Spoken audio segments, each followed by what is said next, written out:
2 से 3 सवाल आते हैं एडवांस्ड में हर साल। एक छोटा सा चैप्टर है वेक्टर्स एंड 3D मिला के, बड़ा प्यारा क्वेश्चन है। देखो देखने में अलजेब्रा का लग रहा था, पढ़ लेना भाई, इसकी थ्योरी मंजिल में मिल जाएगी आपको।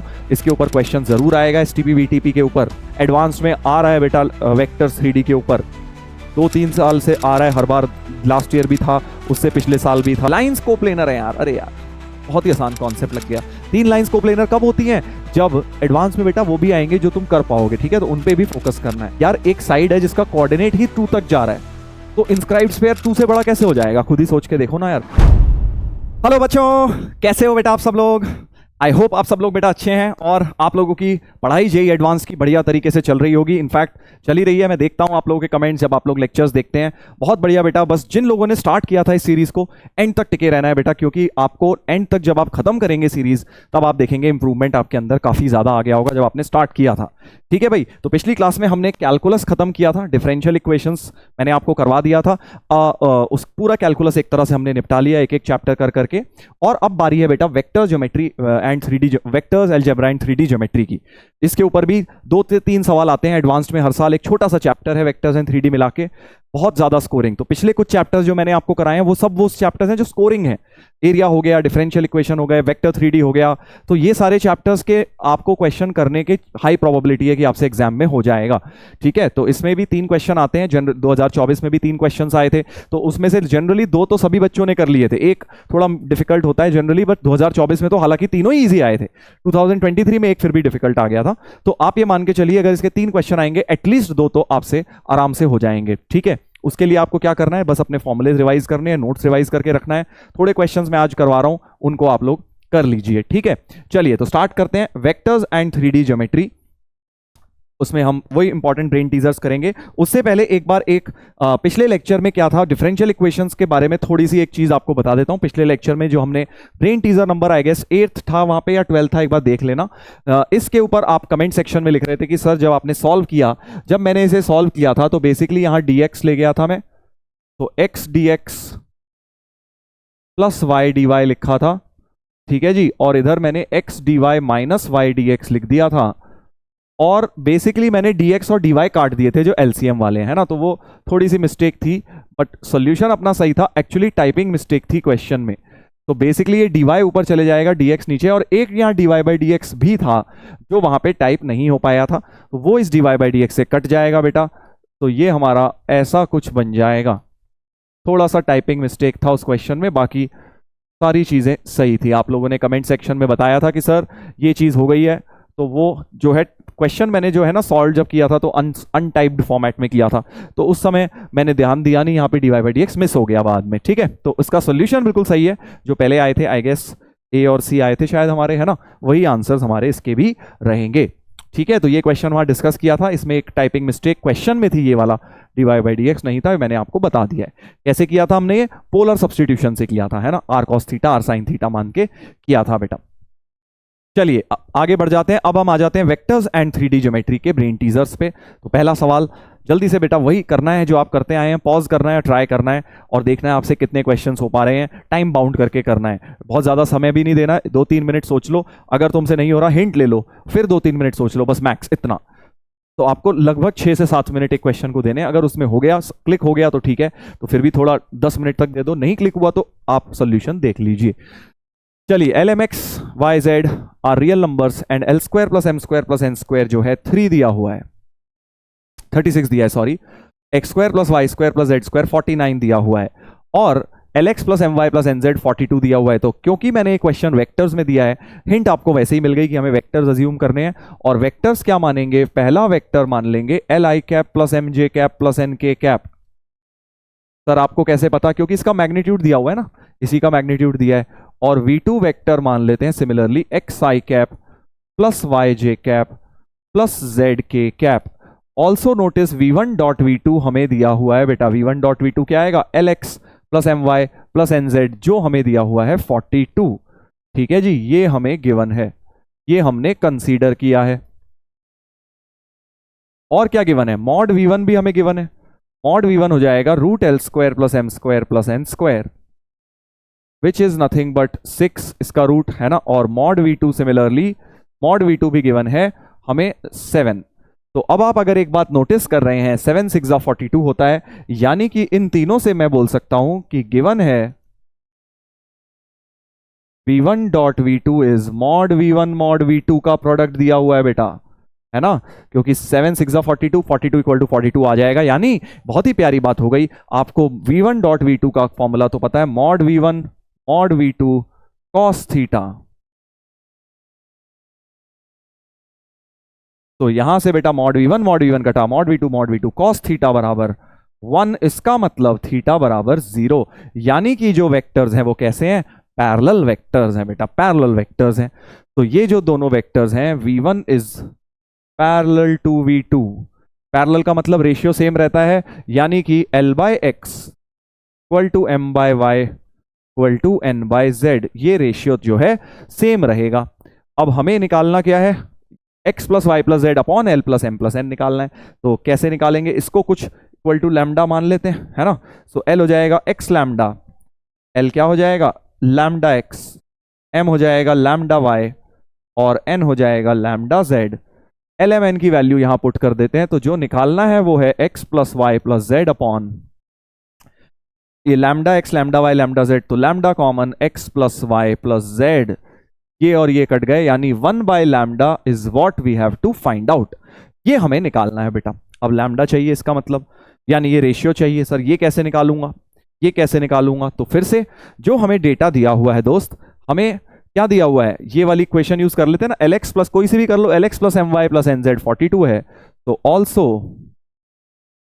L x plus m y plus n z हमें 42 दिया है। तो एक काम करते हैं, एल को लैम्डा एक्स डाल देते हैं, तो lambda x square lambda y square lambda z square 42 हो गया। Lambda is common, x square plus y square plus z square which is also given as 49 equal to 42। 7 काट दो तो 6 बाय 7 लैम्डा आ गया। बट हमारा आंसर क्या है बेटा, 1 बाय लैम्डा है। देखो हमारा आंसर क्या है, 1 बाय लैम्डा, यानी आंसर 7 बाय 6 हो जाएगा। बड़ा प्यारा क्वेश्चन है, देखो देखने में अलजेब्रा का लग रहा था, है ना, x y z element, but vectors में मैंने आपको दिया हुआ है तो थोड़ा हिंट वहां से आपको लग गया। बट एग्जाम में हमें कैसे पता सर वेक्टर्स लगाना है, यार इनका मैग्नीट्यूड बनाया हुआ देखो, जब भी ऐसे ऐसा एक बार और पहले भी बना था बाय द वे, है ना, कहीं पे किसी चैप्टर में, और मैंने वेक्टर डॉट प्रोडक्ट की एप्लीकेशन वहां पर भी लगाई थी। एलएमएन और एक्स वाई जेड साफ समझ आ रहा है क्योंकि मैग्नीट्यूड्स बने हुए, और यहां से तो बिल्कुल क्लियर हो गया क्योंकि ये डॉट प्रोडक्ट बना हुआ है। तो ऐसे क्वेश्चंस में आपको क्या करना है, वेक्टर्स इंट्रोड्यूस करने हैं। चलो अब जिन लोगों ने इस टाइप के पहली बार करें, है ना, हो सकता है आपने ऐसे क्वेश्चंस सिमिलर पैटर्न पे क्लास में भी करे हो, बट नहीं करे तो एक और आपको मैं दिखा देता हूं। अब आप खुद से बेटा इस वाले को ट्राई करो, देखो बिल्कुल सेम पैटर्न पे क्वेश्चन है, बिल्कुल सेम पैटर्न पे। Alpha beta gamma x y z are non zero real numbers, alpha x plus beta y plus gamma z, तो वहां से तुम्हें डॉट प्रोडक्ट दिख रहा है और ये मैग्नीट्यूड लिखे हुए हैं, राइट। तो बेसिकली इसको उधर लेके जाता हूं, तो alpha x plus beta y plus gamma z is equal to minus of root of this into root of this, है ना। इन दोनों को नीचे ले आओ, तो alpha x plus beta y plus gamma z upon root of alpha square plus beta square plus gamma square root of, ये क्या कर दिया मैंने, बीटा गामा कैसे लिख दिया, बीटा वाई था ना, बीटा के साथ वाई था, into root of x square plus y square plus z square, ये हमारा -1 हो जाएगा। ये दोनों स्क्वायर रूट इसके नीचे ले आया, है ना। और अब अगर हम कंसीडर कर लें वेक्टर्स, v1 ले लेते हैं अल्फा आई कैप बीटा जे कैप गामा के कैप, और v2 ले लेते हैं बेटा एक्स आई कैप वाई जे कैप जेड के कैप। तो नोटिस करो ये चीज न्यूमरेटर में क्या लिखी है, v1 डॉट v2 लिखी है, ठीक है जी, और नीचे लिखी है mod v1 mod v2,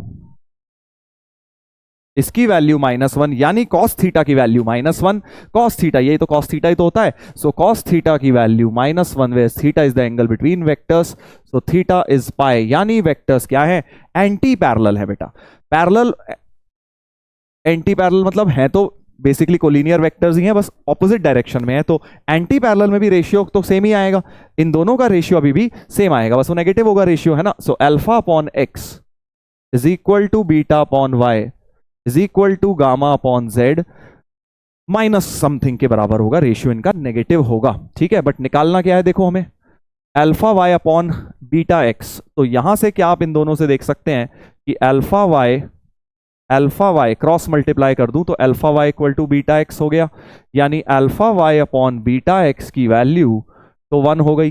correct, तो ये वाली चीज तो √1 यानी 1 ही हो गई। सिमिलरली यहां से क्या आ जाएगा, beta z is equal to gamma y, यानी beta z upon gamma y की वैल्यू भी 1 हो गई है। तो ये √1 प्लस √1 आंसर हो जाएगा 2। आंसर क्या हो जाएगा बेटा, 2 हो जाएगा सर, आंसर हो जाएगा 2। समझ गए अब ये वाली एप्लीकेशन, मैंने आपको 2 क्वेश्चंस में डॉट प्रोडक्ट की एप्लीकेशन करा दी है भाई। चलिए अब एक थोड़ा सा हम देखते हैं, इस तरह की वेक्टर इक्वेशन दी हुई है, इसमें मिक्स्ड कॉन्सेप्ट लगेंगे, मल्टीपल करेक्ट क्वेश्चन आ गया है। ठीक है, तो डॉट प्रोडक्ट का रिवीजन हो गया, अभी क्रॉस प्रोडक्ट का भी कराऊंगा। पहले हम लोग इसको देख लेते हैं, इसमें सारे कॉन्सेप्ट लग जाएंगे। A is a vector which is equal to 2b cross C plus C cross a. ठीक है, समझ गए। तो एक बात तो समझ आ रही है यार, सी इसमें भी आ रहा है सी इसमें भी, तो डॉट विद सी ले लूं, अगर डॉट विद सी ले लेता हूं अगर, तो एक बात तो समझ आ गई, A dot C B cross C dot सी 0 होता है, बॉक्स बी सी सी है ना, बॉक्स बी सी सी बन जाएगा, वो 0 हो जाएगा। B cross C dot c box c a c, वो भी 0 हो जाएगा। तो a dot c will be 0 plus 0, यानी a dot c will be 0, यानी a and c are perpendicular. A and c कैसे है, perpendicular. Also a and c unit vectors हैं, तो इनका मैग्नीट्यूड भी 1 है, गिवन है, ये भी लिख लेते हैं, given mod A equal to mod C equal to 1, ये भी हमें गिवन है। अच्छा, तो ए डॉट सी 0, तो एक तो ऑप्शन आ गया, मल्टीपल करेक्ट है, और भी देखना पड़ेगा अभी हमें। ठीक है, ठीक है, और डॉट विद कुछ और लेते हैं, मान लो डॉट विद ए ले लेता हूं, डॉट विद ए ले लेता हूं बेटा। डॉट विद ए क्यों ले रहा हूं, क्योंकि उससे मुझे लेफ्ट साइड तो 1 दिख जाएगी, क्योंकि ए dot A mod A square हो जाएगा, और मॉड ए तो 1 दिया हुआ है ना, और ये वाला वैसे ही 0 बन जाएगा। तो 2 times a dot B cross c क्या हो जाएगा, box A B C, box product, very important भाई। जिन लोगों ने एसटीपी वीटीपी छोड़ा हुआ था मेंस में, अब पढ़ लेना भाई, इसकी थ्योरी मंजिल में मिल जाएगी आपको, इसके ऊपर क्वेश्चन जरूर आएगा एसटीपी वीटीपी के ऊपर। ठीक है ना, एडवांस्ड में लास्ट ईयर भी आया था। और ये वाली टर्म तो 0, c cross a dot a box c a, वो तो 0 ही बन जाएगी। तो यहां से ये 1 हो गया, equal to 2 box A B C, तो बॉक्स ए बी सी की वैल्यू बन गई half, box A B C की वैल्यू बेटा हाफ बन गई है, राइट। अच्छा, तो एबीसी कोप्लेनर तो हो ही नहीं सकते, बिकॉज कोप्लेनर का मतलब होता है बॉक्स एबीसी 0 आना चाहिए, 0 तो आया नहीं सर, हाफ आया है, बॉक्स एबीसी का कहीं हाफ दिया नहीं इन्होंने, चलो कोई बात नहीं। अब क्या करूं, डॉट विद बी ले लूं, एक ही बचा है बेचारा, उसको भी ले लो यार, देख लेते हैं कुछ मिल जाए तो। Dot with B, dot with B vector, तो लेफ्ट साइड में आएगा ए डॉट बी, और राइट साइड में आएगा बी के साथ डॉट करेंगे ये 0, बॉक्स बी सी ए बन जाएगा, box B C A, box A B C तो बराबर होते हैं, यानी हाफ ही हो गया। तो ए डॉट बी बराबर हाफ, एक चीज हमें ये मिल गई है, बट बहुत दुख हुआ, ऑप्शन में कुछ दे तो रखा नहीं है ए डॉट बी, कोई बात नहीं, ऑप्शन में जो दिया है जरा उसे बना लेते हैं फिर। ये दिया हुआ है सर ऑप्शन में तो, अच्छा, तो इसमें जरा वीटीपी लगा के देखते हैं क्या होता है, क्या इसकी वैल्यू हाफ आती है, लेट्स ट्राई एंड चेक। तो बी ऑप्शन में, अब बी और सी बस वर्कआउट करने रह गए हैं, सो बी ऑप्शन में मैं कह रहा हूं कि A cross B cross C में वीटीपी लगाया जाए। वीटीपी का फॉर्मूला होता है dot product of extremes times middle vector minus A dot B times C. A dot C तो 0 ही है, तो ये तो गया, ये तो बेटा आपका चले जाएगा, क्योंकि ए डॉट सी तो 0 था, करेक्ट। तो ये वेक्टर बन गया, ए डॉट बी हमारा आया था हाफ, तो ये वेक्टर बन गया minus half times C vector.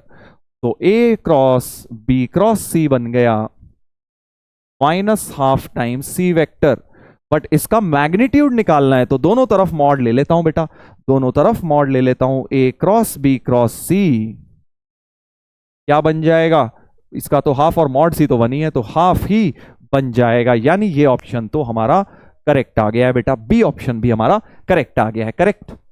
अब जरा सी देख लेते हैं, सी में मैग्नीट्यूड ऑफ बी क्रॉस सी बनाना है। अच्छा, तो मैग्नीट्यूड ऑफ बी क्रॉस सी कैसे बनाए, देखो बी क्रॉस सी मुझे यहां दिख रहा है, तो एक काम करते हैं, इसको रीअरेंज करके बी क्रॉस सी की वैल्यू लिखता हूं। देखो इस टर्म को इधर ले जाता हूं, so a minus c cross a minus c cross a is equal to 2 b cross सी हो गया।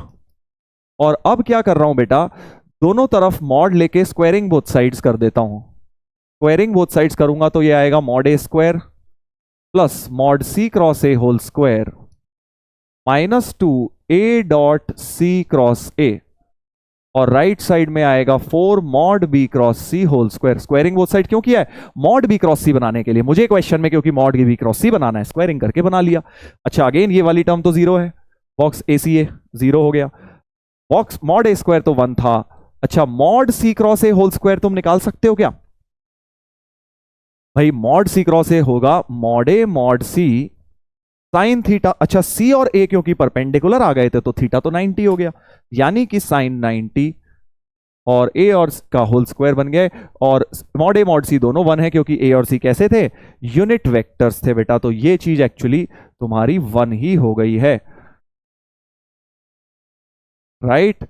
तो वी हैव, ये वाली तो जीरो ही थी, 1 + 1 2 is equal to 4 B cross C whole square, यानी बी क्रॉस सी हो जाएगा हाफ का रूट 1/√2, प्लस माइनस मत लिख देना क्योंकि मैग्नीट्यूड है, पॉजिटिव ही होगा। So mod B cross c will be 1/√2 which is c option also.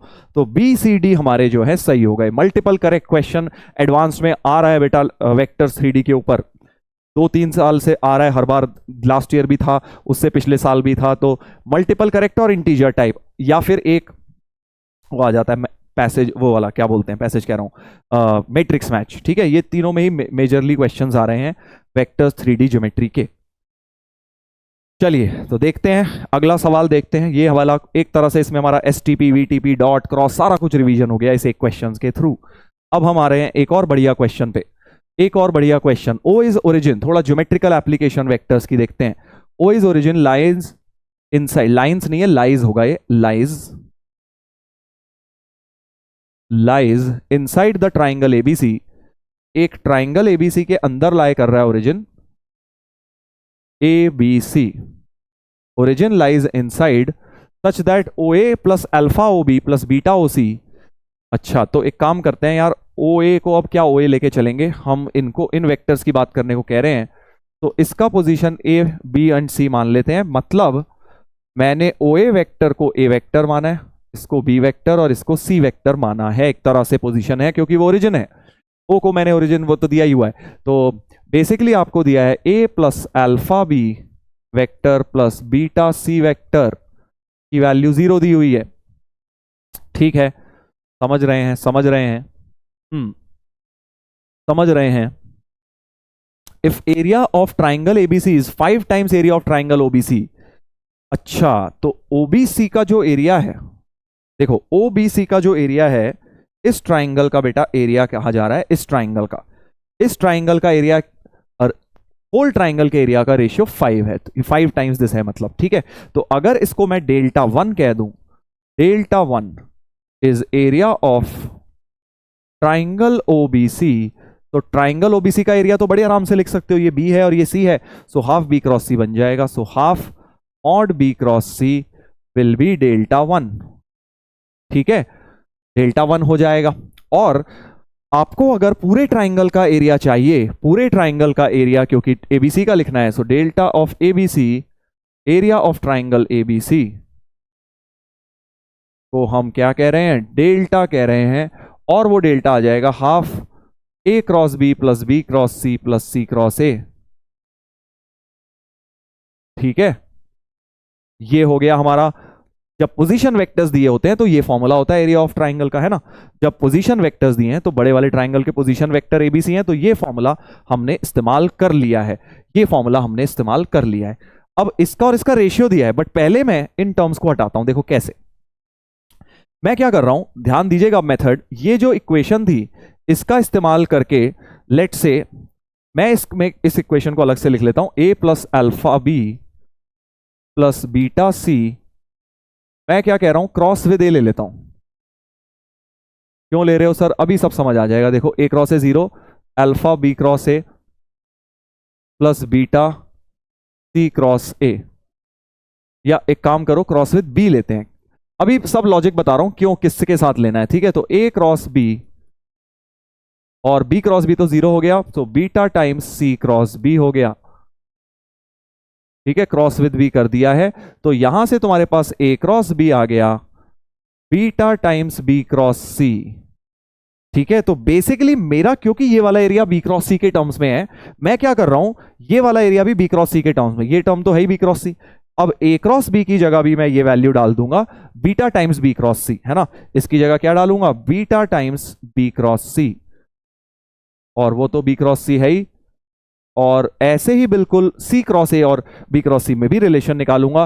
तो जैसे क्रॉस विद बी लिया है, क्रॉस विद सी ले लेता हूं, क्रॉस विद सी लेते हुए क्या होगा, a cross C plus alpha b cross c, है ना, इक्वल टू 0 हो जाएगा, बीटा सी क्रॉस सी वो तो 0 है, तो यहां से तुम्हारे पास सी क्रॉस ए की वैल्यू भी आ जाएगी बेटा। इसको अगर उधर ले जाऊं तो c cross a is alpha times B cross सी हो जाएगा। ठीक है, तो सी क्रॉस ए की जगह भी मैं क्या लिख दूंगा, अल्फा टाइम्स बी क्रॉस सी। ठीक है, तो ओवरऑल में से अब क्या होगा, तुम्हारा ओवरऑल में से भी mod B cross c common आ जाएगा, तो मॉड बी क्रॉस सी mod beta plus 1 plus alpha रह जाएगा। करेक्ट, सही है बेटा, सही है। अब ये डेल्टा है, ऑल्सो मुझे डेल्टा इक्वल टू 5 डेल्टा 1 दिया है, डेल्टा इक्वल टू 5 डेल्टा 1 दिया हुआ है। ठीक है जी, तो वैल्यू डाल देता हूं, डेल्टा 1 की वैल्यू ये रही, डेल्टा 1 की वैल्यू ये रही, डेल्टा की वैल्यू ये रही, बेसिकली दोनों को डिवाइड कर दो, डेल्टा अपॉन डेल्टा 1 का रेशियो 5 है, तो फर्स्ट और सेकंड इक्वेशन को आप डिवाइड कर दीजिए, 2/1 कर दीजिए, ताकि डेल्टा बाय डेल्टा 1 आ जाए। तो 2/1 कर रहा हूं, इक्वेशन 2 इक्वेशन 1 कर रहा हूं, इक्वेशन 2 डिवाइडेड बाय इक्वेशन 1 कर रहा हूं, तो डेल्टा बाय डेल्टा 1 क्योंकि 5 है, तो जैसे ही 2 को फर्स्ट से हाफ बी क्रॉस सी तो कट जाएगा, तो बीटा प्लस 1 प्लस अल्फा बच जाएगा, बीटा प्लस 1 प्लस अल्फा का मॉड इक्वल टू 5। ठीक है जी, हाँ, बस अब अल्फा प्लस बीटा की पॉजिटिव वाली वैल्यू ही निकालनी है, तो हम वैसे तो प्लस माइनस से खोल सकते हैं, बस बीटा प्लस अल्फा हो जाएगा हमारा 4। लिखना चाहिए कि अल्फा प्लस बीटा की वैल्यू पॉजिटिव वाली बतानी है, इंटीजर टाइप क्वेश्चन है तो मैंने पॉजिटिव वाला ले लिया है बेटा, करेक्ट, पॉजिटिव वाला ले लिया है। ठीक है, तो अच्छा क्वेश्चन था। अब इसी पे देखो जरा, थोड़ा सा डिफिकल्ट क्वेश्चन बना दूंगा इसी कॉन्सेप्ट पर, इसी कॉन्सेप्ट पे एग्जैक्ट बिल्कुल थोड़ा सा डिफिकल्ट क्वेश्चन बना दिया है, ध्यान दीजिएगा, बड़ा अच्छा क्वेश्चन है ये वाला, ट्राई करिए, बट लगेगा बिल्कुल same concept. I is the interior point of triangle P Q R, पिछली बार एबीसी दिया हुआ था, इस बार पी क्यू आर दे दिया है, पिछली बार ओरिजिन दिया था, इस बार आपको आई दे दिया है, कोई फर्क नहीं पड़ता, और इस तरह से दिया है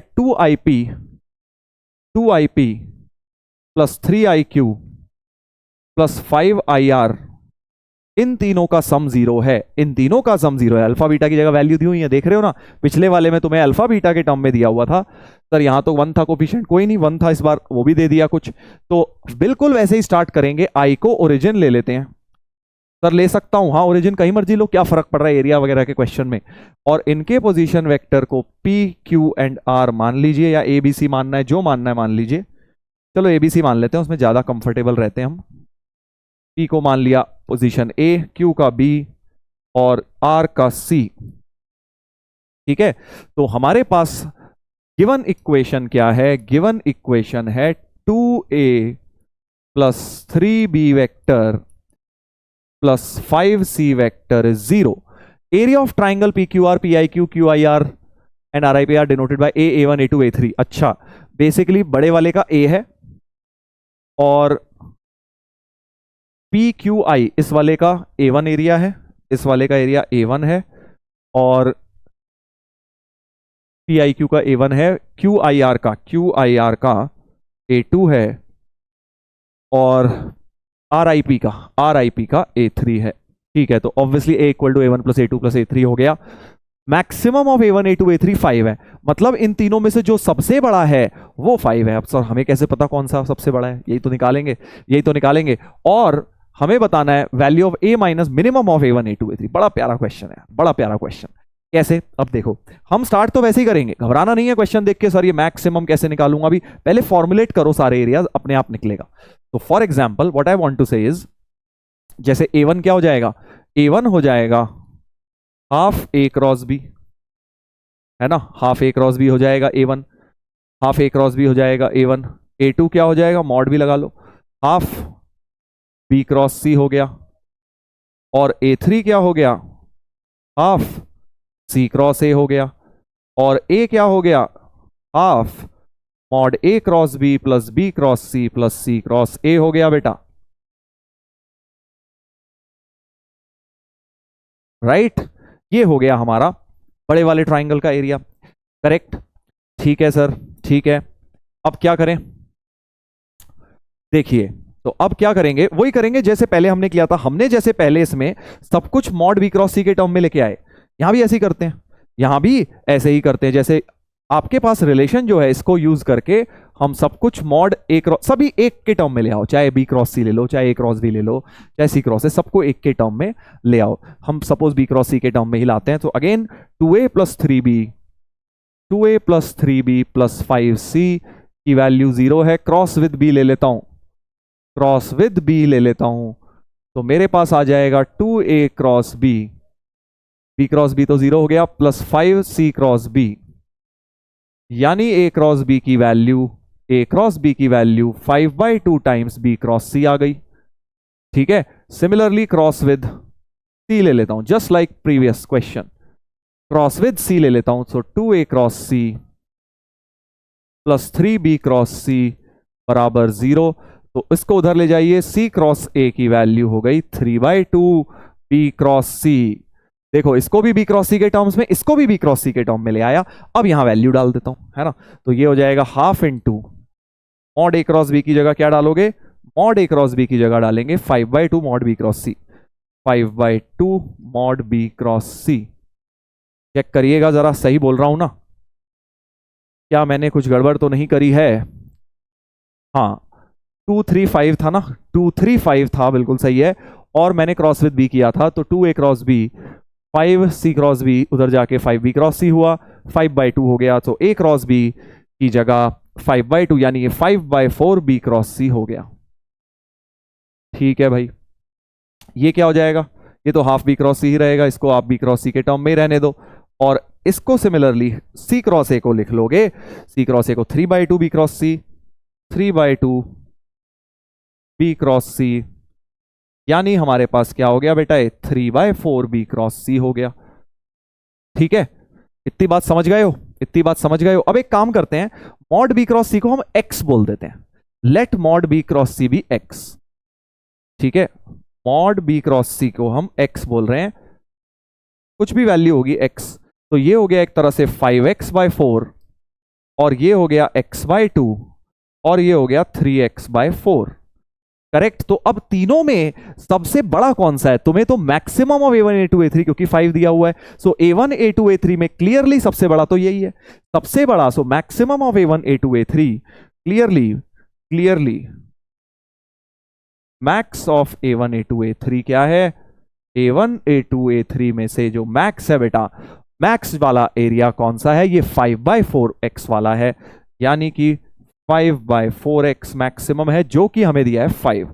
तो यहां से x प्यारा सा क्या आ गया, 4 आ गया बेटा, x की वैल्यू 4 आ गई है। तो देयरफॉर x इक्वल टू 4 आ गया। तो तीनों एरियाज आ गए, तीनों एरियाज आ गए, बिल्कुल आ गए सर।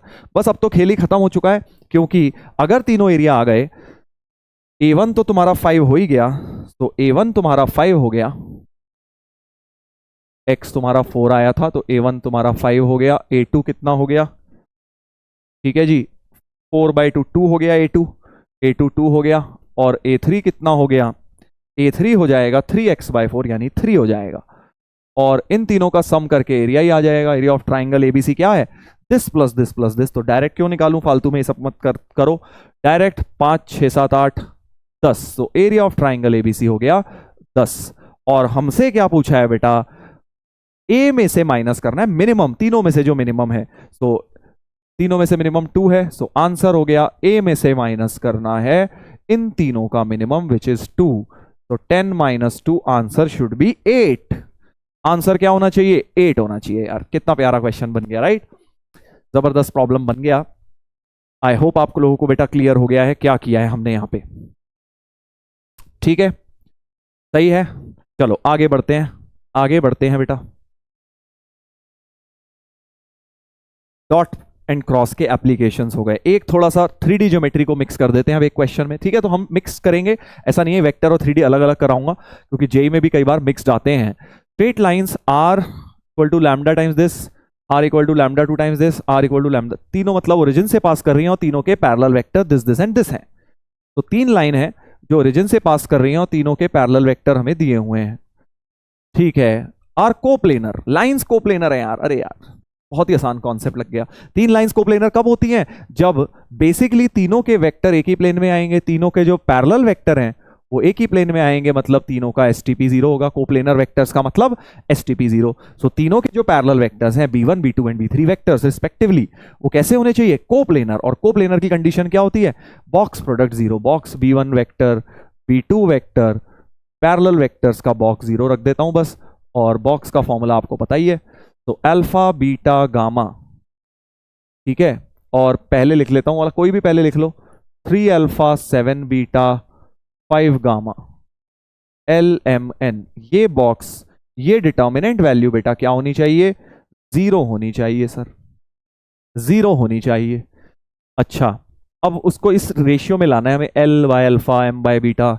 ओके, तो अब देखो थोड़ा सा बस यहां पे यही ट्रिक है कि मैं अब डिटर्मिनेंट एक्सपेंशन ना थर्ड रो के अलोंग कर रहा हूं, क्योंकि यार पहली दोनों में अल्फा बीटा है, अगर आप एक्सपैंड करेंगे थर्ड रो के अलोंग तो बड़ी अच्छी सिमेट्री आएगी। तो L इंटू देखो 5 beta gamma minus 7 beta gamma, तो माइनस 2 बीटा गामा बन जाएगा, correct. Minus beta into minus beta, sorry minus M into, मैं थर्ड रो के अलोंग एक्सपैंड कर रहा हूं, तो माइनस M इंटू क्या हो जाएगा? ये हटेंगे 5 alpha gamma minus 3 alpha gamma, 2 alpha gamma हो जाएगा, और plus N into 7 alpha beta minus 3 alpha beta, मतलब 4 अल्फा बीटा हो जाएगा बेटा। और अब तुम समझ गए बेटा, अब तुम समझ गए, क्योंकि अच्छा ये माइनस वाली उधर ले जाओ यार। सो 2 beta gamma L plus 2 alpha gamma M is 4 alpha beta N। तो अब क्या करोगे? अल्फा बीटा गामा से डिवाइड कर दो पूरे को, ताकि ऐसा आ जाए कुछ, अल्फा बीटा गामा से डिवाइड कर दीजिए बेटा, तो यहां अल्फा बीटा कटेगा, और यहां पे इसको अलग अलग करोगे जब, तो यहां बीटा गामा कटेगा। सो 2L by gamma, sorry 2L by alpha आएगा,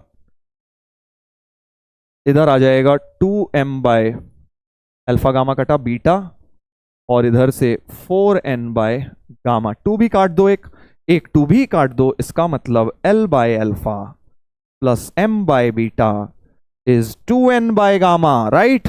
इस तरीके का रिजल्ट आ गया है। अब तो बस आप कंपेयर कर दीजिए, K1 L बाय अल्फा, बस इस फॉर्म में लाना था, तो K1 हो गया 1, K1 हो गया 1, M बाय बीटा का कोफिशिएंट तो 1 ही रखना है, ठीक है, और K2 हो गया 2, K2 हो गया 2। कंपेयर किया अगर इसको हमने गिवन रिजल्ट से, तो आई गेस अब क्वेश्चन हो गया है। K1 square plus K2 cube बताना है क्या है, तो K1 square plus K2 cube, 1 square plus 2 cube, 8 और 1 9, 9 तो परफेक्ट स्क्वायर होता है, यानी K1 square plus K2 cube एक परफेक्ट स्क्वायर आ गया है।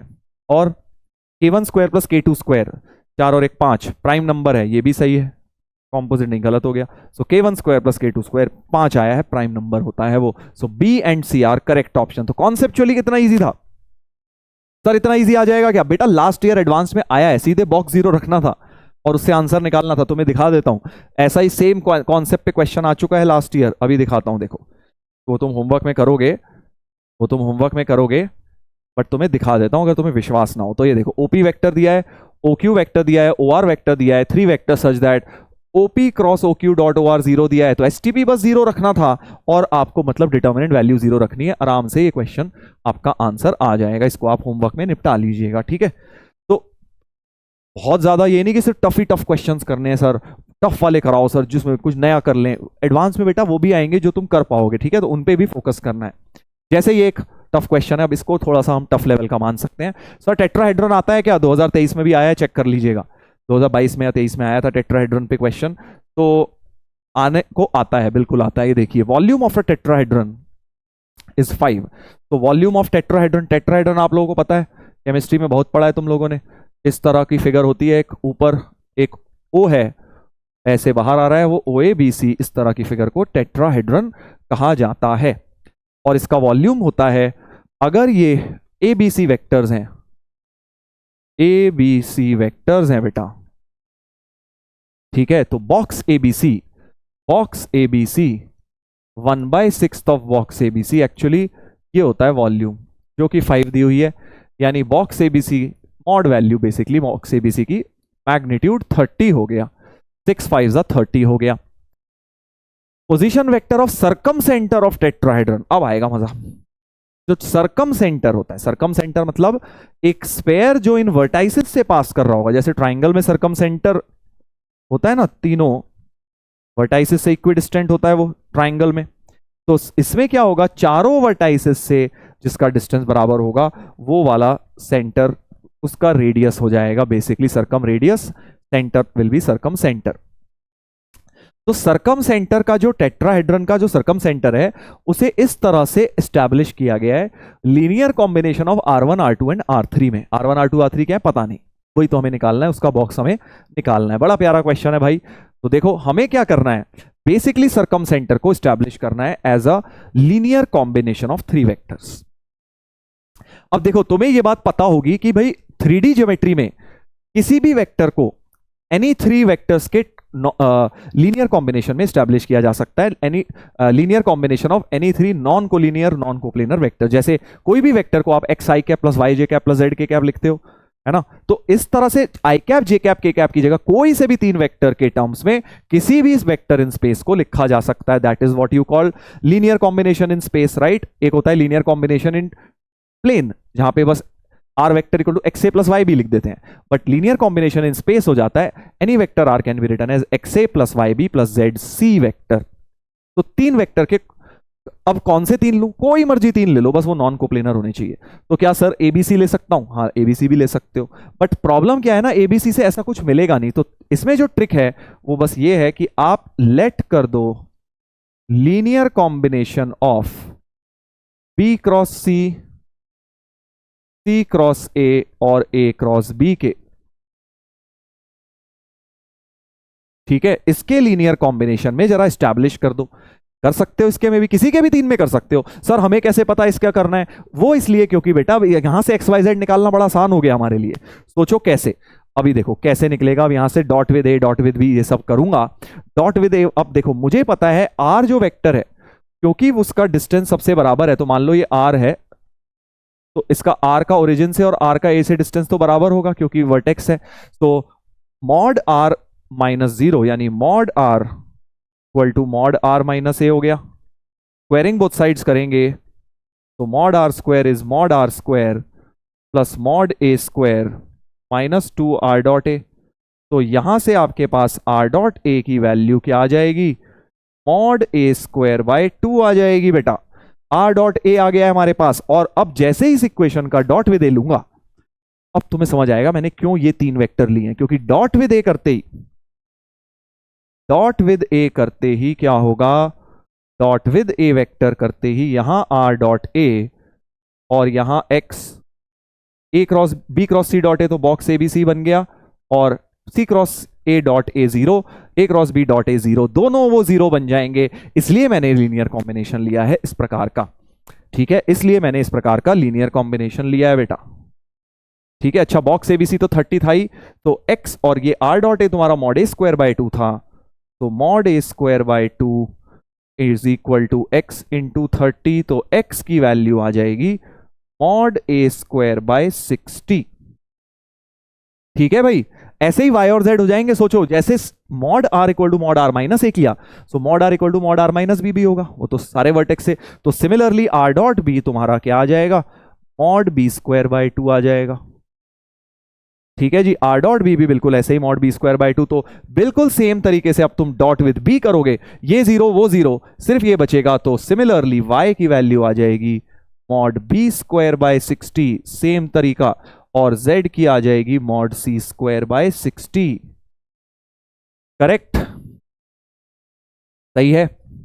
चलिए अब देखते हैं, तो हमने बेसिकली ऐसा एस्टैब्लिश कर दिया है r को। अब एक्स वाई जेड की वापस डाल दो, तो r has been established as mod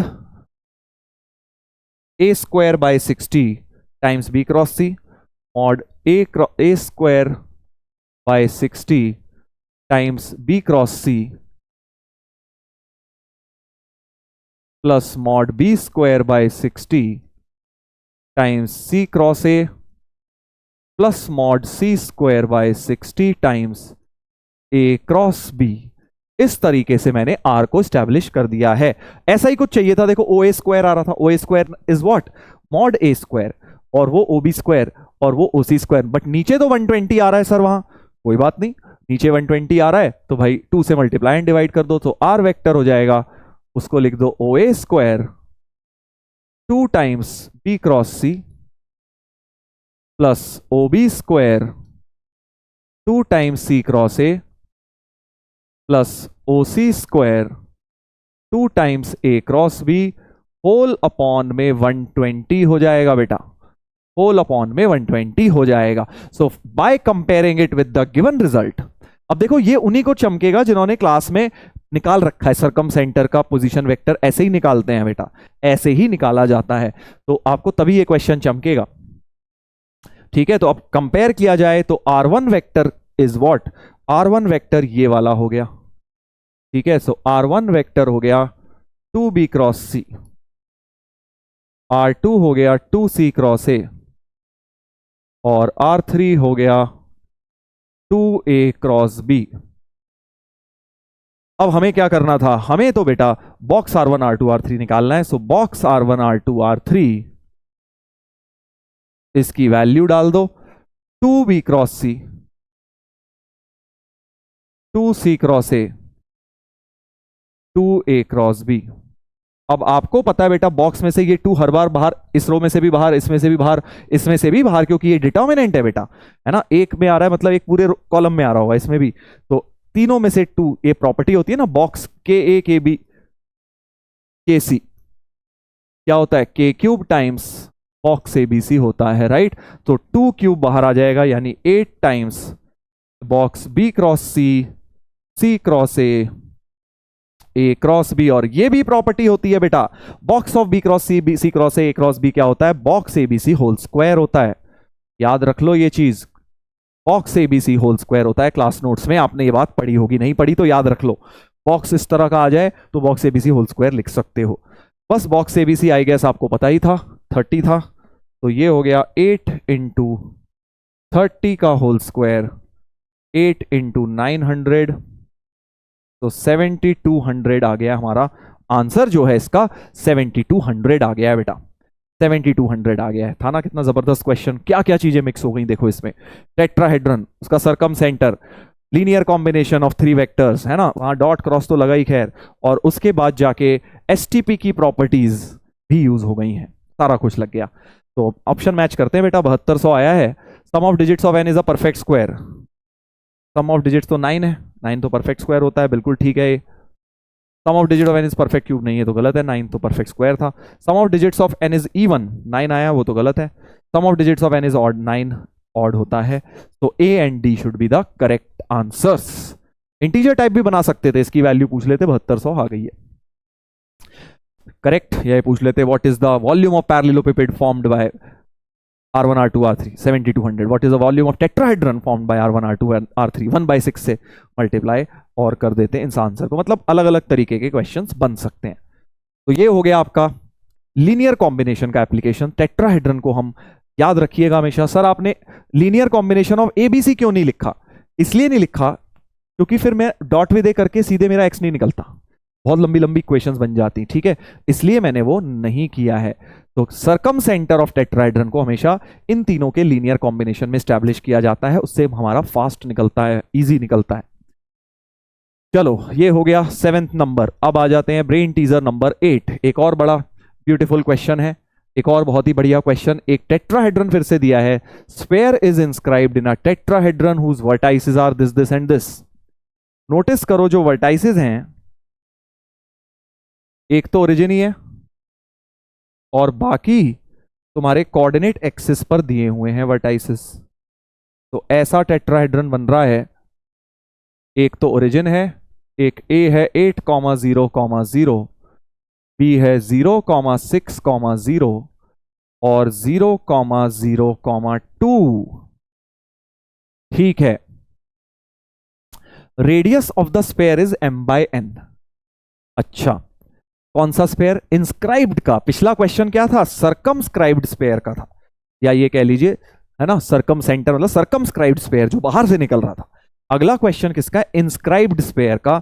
मतलब ये जो ऐसा स्फेयर होगा, इमेजिन करो 3D में, जो इसको अंदर से टच कर रहा होगा, सारी साइड्स को टच कर रहा होगा, सारी प्लेन फेसेस को कर रहा होगा, और ये बाहर से इस एबीसी को भी टच कर रहा होगा। इस तरह से स्फेयर होगा वो। सर ये तो टच ही नहीं कर रहा, मतलब यहां कहीं कर रहा होगा ना टच। इमेजिन करो तुम्हारे पास एक टेट्राहेड्रन है 3D में, और अंदर स्फेयर रखा हुआ है, उसके अंदर स्फेयर रखा हुआ है, तो ऑब्वियसली इसका सेंटर जो होगा r, r फॉर्म का होगा। सोच के देखो, क्योंकि आपको पता है जो सेंटर होगा उसका, भाई उसका डिस्टेंस तो प्लेन से r होगा ना, क्योंकि रेडियस तो वही होगा। भाई इसका जो डिस्टेंस होगा फ्रॉम दिस प्लेन, ये भी r होगा, ये वाला भी r होगा, और अंदर की तरफ भी r होगा। ये ऐसे अंदर की तरफ भी जो टच कर रहा होगा r होगा। जैसे 2D ज्योमेट्री में होता है ना, जब आपका सर्कल टच करता है दोनों कोऑर्डिनेट एक्सिस को, तो सेंटर r, r मानते हो। ऐसे अब 3D में सोचो ना, r, r हो जाएगा, क्योंकि स्फेयर तीनों प्लेन्स को टच कर रहा है। So centre of inscribed sphere is r, r। ठीक है जी, where r is the radius of the sphere. r क्या है बेटा? रेडियस है स्फेयर का। आई होप आपको ये बात क्लियर हो रही है। थोड़ा सा फिगर समझा देता हूं। देखो ये वाला जमीन है, जमीन को टच करा तो वो भी रेडियस r होगा, वो कोऑर्डिनेट। ठीक है, ये वाली आपकी एक तरह से, ये वाली आपकी सामने वाली साइड हो गई, राइट। इसको भी टच करेगा तो ऐसे r डिस्टेंस पे करेगा, और ये आपकी इस तरह की साइड वाली दीवार है, इसको भी टच करेगा तो वो रेडियस r ही होगा। ठीक है जी। अब एक और प्लेन को टच कर रहा है, ये तो आपने तीनों कोऑर्डिनेट प्लेन्स को टच करा दिया, r, r मान के। एक जो बाहर का प्लेन है एबीसी, ऐसे बाहर की तरफ जो ये आ रहा है एबीसी पूरा, है ना, ये तो हरा वाला XY प्लेन हो गया, ये XZ हो गया, और ये YZ प्लेन। बट जो बाहर ऐसे ABC प्लेन आ रहा होगा, उसे भी तो स्पेयर टच कर रहा है ना, उसे स्पेयर टच कर रहा है। मतलब इस तरह का कुछ है, ये ABC प्लेन है। ABC को मैं ऐसे बना देता हूं,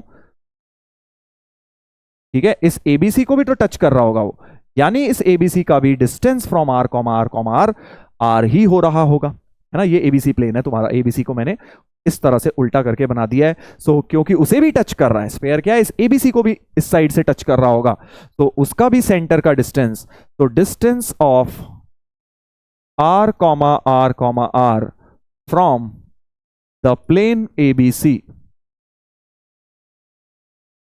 must also be equal to r। ठीक है जी, must also be equal to r। ठीक है, तो अब प्लेन की इक्वेशन, एबीसी प्लेन की इक्वेशन तो लिख ही सकते हो। x इंटरसेप्ट 8 है, y इंटरसेप्ट 6 है, z इंटरसेप्ट 2 है। So equation of plane ABC, plane ABC की इक्वेशन आपको पता है बेटा 3D में, x upon x intercept, y upon y intercept, z upon z intercept equal to 1। तो देयरफॉर r, r का डिस्टेंस रख देता हूं। सो r, r का हो गया r/8, distance of point from a line लगा रहा हूं, अपॉन, या एक काम करो पहले इसका एलसीएम लेके लिख लेते हैं प्लेन का। 24 एलसीएम हो गया, 8 3 जा 6 4 जा 12। तो यहां से आ गया plane 3x plus 4y plus 12z equal to 24। Correct, ये हमारा एबीसी प्लेन का इक्वेशन आ गया। अब r, r का डिस्टेंस निकाल लेते हैं, तो 3r plus 4r plus 12r minus 24 upon √3 square plus 4 square plus 12 square का mod should be equal to r। यहां से आपका क्या सॉल्व हो जाएगा? इंस्क्राइब्ड स्फेयर का रेडियस r की वैल्यू सॉल्व हो जाएगी। करो बेटा, 12 4 16 17 18 19, 19 माइनस 24, 19r माइनस 24, और नीचे क्या हो जाएगा बेटा? ये 25 और 144 13 हो गया, है ना, रूट इसका 13 आ गया, सीधे 13 हो गया, और ये r है, मॉड भी लेना है, तो 19r माइनस 24 का मॉड 13r, एक बार प्लस साइन ले लेता हूं, तो 6r बराबर 24, r की वैल्यू हो गई 4, और एक बार माइनस साइन ले लेते हैं, तो ये हो गया 19 और 13, 32R इक्वल टू 24, 8 3 जा 24, 8 4 जा 32, R की वैल्यू 3/4 या फिर 4।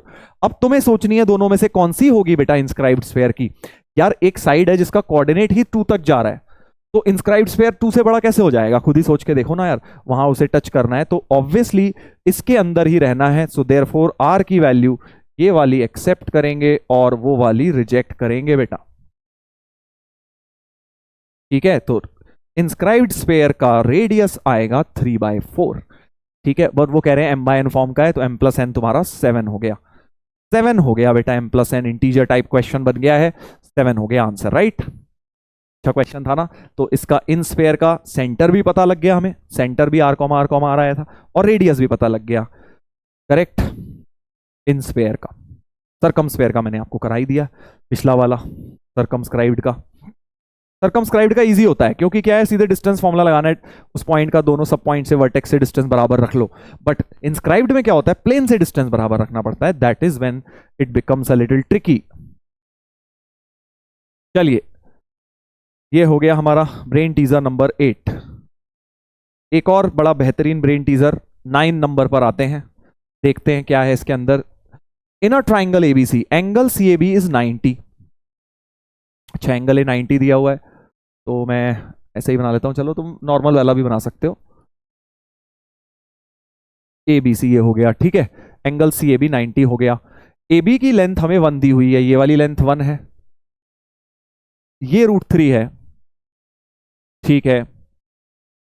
और तो फिर ऑब्वियसली ये वाली साइड तो 2 हो जाएगी बिकॉज पाइथागोरस थ्योरम वैलिड।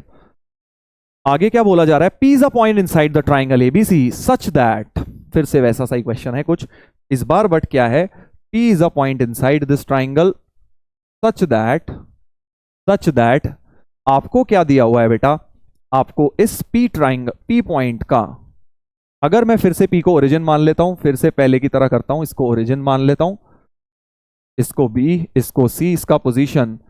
तो बेसिकली आपको क्या दिया हुआ है, PA अपॉन मॉड PA, मतलब PA कैप दिया हुआ है, यानी A cap plus B cap plus C cap की वैल्यू 0 दी हुई है तुम्हें, इसकी वैल्यू तुम्हें 0 दी हुई है भाई। अब ये बड़ा प्यारा हो गया यार, इसको 0 देने से पता है क्या फायदा हो जाएगा, इसको 0 देने से तो बहुत फायदा हो जाएगा, क्योंकि A cap plus B cap को आप लिख सकते हैं माइनस C कैप, और स्क्वायरिंग बोथ साइड्स कर देता हूं, A square plus B square 1 plus 2A dot B, और C स्क्वायर भी 1 हो गया। तो यहां से A डॉट B कैप क्या आ जाएगा, -½ आ जाएगा, यानी angle between A and B vector क्या आ गया, 120 डिग्री आ गया बेटा। ठीक है, तो एक्चुअली सभी के बीच में 120 आ जाएगा, बिकॉज जब भी 3 यूनिट वेक्टर्स का सम 0 होता है वो इस प्रकार से ही हो सकते हैं। ठीक है जी, क्योंकि वो तीनों आपस में 120 बना रहे होंगे, वो यहां से हमने प्रूव भी कर दिया। अब जैसे मैंने A प्लस बी को -C लिखा है, तुम B प्लस C को -A लिख लो, फिर स्क्वायरिंग बोथ साइड कर लो, तो B और C के बीच में भी 120। तो एक्चुअली हमें समझ के आ गया कि ये सारे एंगल्स 120, 120 और 120 हो गए हैं। That is what we have got to know. ठीक है, निकालना है mod PC minus PB upon PA. अच्छा, यानी कि हमें basically mod a mod b mod c निकालना है इस बार क्या निकालना है बेटा, mod a mod b mod c हमें फाइंड आउट करने हैं।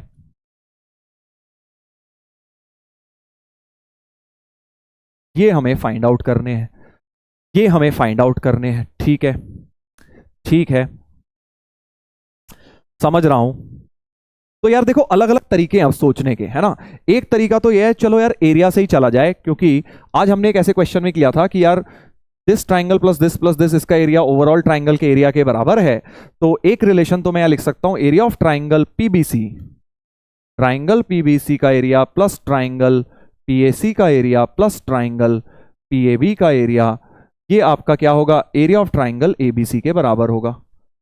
पीबीसी का एरिया क्या हो जाएगा, हाफ C इंटू, इसको मॉड ए को A मान लेते हैं, मॉड बी को B, मॉड C को C, है ना। तो ये हो गया BC हाफ BC साइन 120, है ना, यही तो होता है area of triangle, half AB product of the two side into sine of included angle. ये हो गया हाफ PAC का, हो गया PAC सी का, सी और ए, तो हाफ ए सी साइन 120 और हाफ, तो इनफैक्ट हाफ साइन 120 कॉमन भी आ जाएगा। अब हमें दिख रहा है, इतना क्यों लिखें, हाफ साइन 120 कॉमन,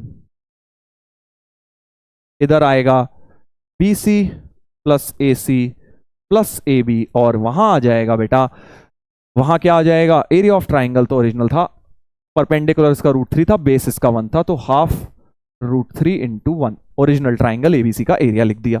हाफ से हाफ कट गया, साइन 120 को भी लिख लो √3/2, साइन 120 को भी लिख लिया √3/2, तो एक्चुअली साइन 120 ये पूरा ही साइन 120 तुम्हारा √3/2 से कट गया। तो you have A B plus B C plus सी ए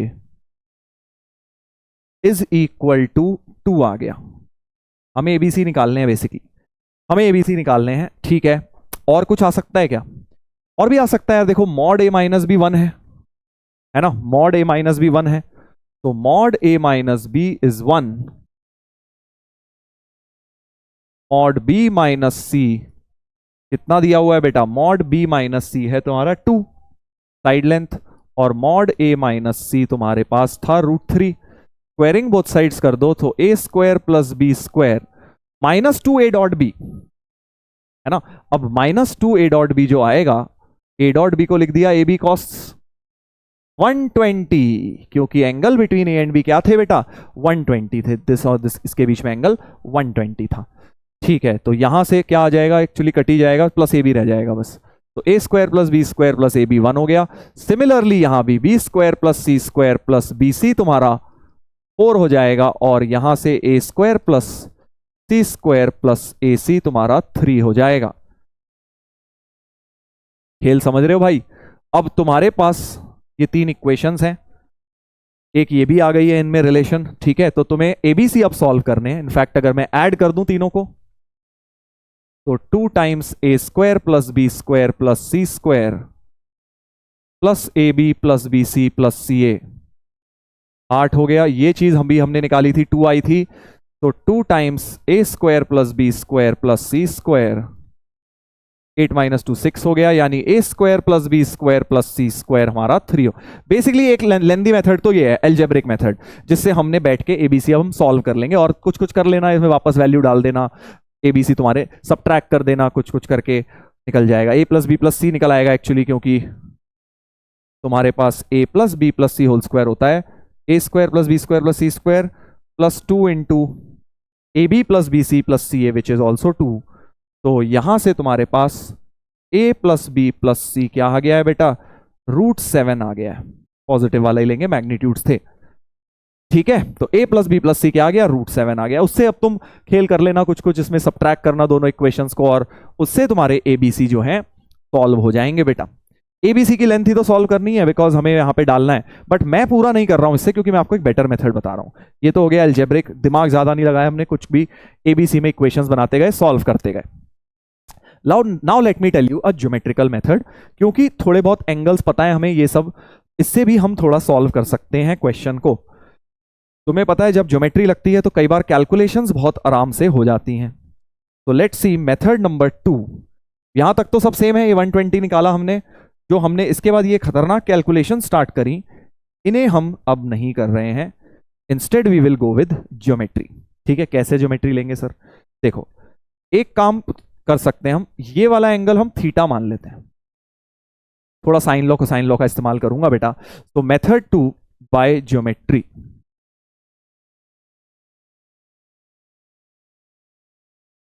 देखिएगा जरा ध्यान से, ये अगर थीटा है, अच्छा एक बात बताओ, इस ट्राइंगल में अगर वो √3 है और ये 1 है, तो ये एंगल तो 60 था, tan theta perpendicular upon base √3, मतलब एंगल 60 था, तो यानी ये 60 माइनस थीटा है, करेक्ट, ये 60 माइनस थीटा है, ठीक है। तो ये वाला थीटा नहीं हो गया, क्योंकि इनमें भी एंगल सम प्रॉपर्टी लगेगी, 120 plus 60 minus theta plus theta ही 180 होगा, तो वाला थीटा हो जाएगा, यानी ये 90 माइनस थीटा हो जाएगा। खेल समझ रहे हो भाई, ये 90 माइनस थीटा हो जाएगा, और इधर से भी तुम देख लो, ये 120 है, ये थीटा है, तो ये 60 माइनस थीटा होगा, है ना, ये 60 माइनस थीटा होगा, वो भी तुम निकाल सकते हो, ऐसे सारे निकल जाएंगे, basically angle in terms of theta सारे आ जाएंगे। अगर मैंने इसको थीटा माना है तो थीटा के टर्म में सारे आ गए, वो भी आ गया, क्योंकि ये टोटल 30 था, तो ये हो गया थीटा -30, उधर से वेरीफाई कर लो, 120 प्लस 60 आ जाएगा, हाँ 180, उसका भी वेरीफाई एंगल सम प्रॉपर्टी हो गया है। तो सारे एंगल्स मैंने एक तरह से थीटा के टर्म्स में निकाल दिए। और अब मैं क्या करूंगा, साइन लॉ लगाऊंगा बेटा, क्योंकि मेरे पास ये साइड है, ये साइड निकालनी है। तो let's apply sine law in triangle PBC. तो 2 अपॉन साइन 120, 2 अपॉन साइन 120 क्या हो जाएगा, 2 अपॉन साइन 120 हो जाएगा, दिस अपॉन साइन 120। और ये वाली लेंथ थी सी अपॉन साइन थीटा, सी अपॉन साइन थीटा, करेक्ट, सी अपॉन साइन थीटा हो जाएगा। क्या इतनी बात सही है? और फिर से हमारे पास क्या आ जाएगा, और एक सी का रेशियो निकालते हैं। इस ट्राइंगल में भी बेटा सी का रेशियो क्रिएट किया जा सकता है ना, इस ट्राइंगल में भी क्रिएट किया जा सकता है, in triangle PAC, in triangle PAC, correct. तो हमारे पास क्या आ जाएगा, फिर से √3 अपॉन साइन 120, √3 अपॉन साइन 120, √3 इसके सामने वाला angle, equal to c upon sine 90 minus theta which is cos theta, right, c upon cos theta आ गया। दोनों इक्वेशंस को अगर मैं अब डिवाइड कर दूं, अभी तीसरे में भी लिख सकते हो, तीसरे ट्राइंगल में रह गया वो भी लिख लूंगा। तो डिवाइडिंग 1 and 2, 1 डिवाइडेड बाई 2 से क्या हो जाएगा, एक तो इधर से तो साइन 120 कटेंगे, इधर से सी कटेंगे, तो हमारे पास हो जाएगा 2/√3, 2/√3 इक्वल्स टू, ये साइन नीचे कॉस ऊपर, यानी कॉट थीटा हो जाएगा। कॉट थीटा की वैल्यू हमारे पास आ गई, यानी टैन थीटा √3/2 हो गया है बेटा। टैन थीटा क्या हो गया, √3/2, कितना प्यार से हो गया, देखो टैन थीटा का ट्राइंगल बना लो, √3 2, तो ये √7 हो गया है, यानी साइन थीटा हो गया √3/√7, कॉस थीटा हो गया 2/√7। इसकी वैल्यू उठा के यहां डाल दो, किसी भी एक में डाल दो, साइन थीटा की यहां डाल दो तो सी निकल आएगा। सो 2/sin 120, 2/sin 120 क्या था, सी बाय साइन थीटा था, ठीक है, सी बाय साइन थीटा था। तो यहां से हो गया 2 अपॉन √3/2, साइन थीटा को रखना है √3/√7, √3 गया, सी की वैल्यू बेटा 4/√7 आ गई, सी की वैल्यू 4/√7 आ गई। देख रहे हो ना, वहां एल्जेब्रिक मेथड में बहुत ज्यादा मेहनत लगी थी, बट √7 की टर्म तो देखो वहां भी आ रही थी वैसे, है ना, √7 की टर्म यहां भी वैसे आ रही थी, तो उससे भी आ जाएगा कुछ ना कुछ, सी की वैल्यू आ गई, है ना। अब हम सिमिलरली फिर से लगाते हैं, और लगाते हैं थोड़ा साइन लॉ को, साइन लॉ सी की वैल्यू तो आ गई है और थीटा भी आ गया है, तो अब तो आई थिंक सारे सी भी तुम्हारे निकल जाएंगे। कैसे निकलेंगे सर, इसी में लगा दो, 2 अपॉन साइन 1, इसी ट्राइंगल में एक बार और लगा दो, 2 अपॉन साइन 120 था, इधर से हो जाएगा b अपॉन साइन 60 के भी बराबर हो जाएगा, ये थर्ड साइड भी लिख ली। तो 2 upon sine in triangle PBC, है ना, PBC था ना, PBC 2 upon sine 120, 2 upon sine 120 is equal to क्या हो जाएगा, b अपॉन, ये वाली साइड b थी, b upon sine 60 minus theta, b upon sine 60 minus theta, उधर ले जाइए। सो b हो जाएगा 2 upon √3/2 into sine 60 minus theta को खोल दो, sine 60 cos theta minus cos 60 sine theta, cos theta sine theta की ये वैल्यू डाल दो बेटा, तो b हो गया 4/√3, साइन 60 होता है √3/2, कॉस थीटा था तुम्हारे पास 2/√7, कॉस 60 होता है हाफ, साइन 60 था √3/√7। बड़ा प्यारा हो गया भाई, 2√3 माइनस √3, सो 4/√3 इंटू √3/2 √7, तो 2/√7 बन गया b क्या हो गया, 2/√7 हो गया। ऐसे ही अब तुम a और निकाल लो यार, है ना, इसी ट्राइंगल में फिर कर लो, ये था a upon sine theta minus 30 हो गया। इस वाले में जो किया था PAC ट्राइंगल में, तीसरा वाला भी रेशियो लिख लो, √3 upon sine 120, √3 upon sine 120 is equal to a upon, इस वाले ट्राइंगल में √3 upon sine 120 is equal to a, कौन सी साइड है ये, a अपॉन इसके सामने वाला angle sine theta minus 30, sine theta minus 30। तो यहां से तुम्हारा ए भी सॉल्व हो जाएगा बेटा, ए भी सॉल्व हो जाएगा। ऑब्वियसली वो 1/√7 ही आएगा, ए 1/√7 आएगा। मुझे कैसे पता? क्योंकि यार थोड़ी देर पहले मैंने निकाला था a+b+c√7 आया था ना। तो 4/√7, 2/√7, 1/√7 आ गया सम इनका √7। चलिए तो अब फाइनल आंसर निकालते हैं। मॉड PC माइनस PB, मतलब ये तो C minus b upon a निकालना है हमें। C minus b upon a निकालना है बेटा, C minus b upon a, correct. C minus b upon a निकालना है। C की लेंथ क्या आई थी? 4√7 माइनस 2√7, 2/√7, 1/√7, 2 हो गया आंसर। तो फाइनल आंसर इज 2। अच्छा क्वेश्चन था ना, देखो डिफरेंट डिफरेंट अप्रोचेस से मैंने आपको सिखा दिया। एक था बिल्कुल ही एल्जेब्रिक मेथड, उसमें मैंने कोई ज्योमेट्री नहीं लगाई, सिंपल बस एबीसी में इक्वेशंस बनाई और मैंने 3 इक्वेशंस किसी तरह से सॉल्व कर ली, लेंदी अप्रोच। इसमें थोड़ा ज्योमेट्रिकल मेथड लग गया और एंगल्स के बेसिस पे मैंने एबीसी सॉल्व कर लिया है, ठीक है। सॉल्यूशन ऑफ ट्राइंगल लगा के, साइन लॉ लगा के हमने सॉल्व किया है।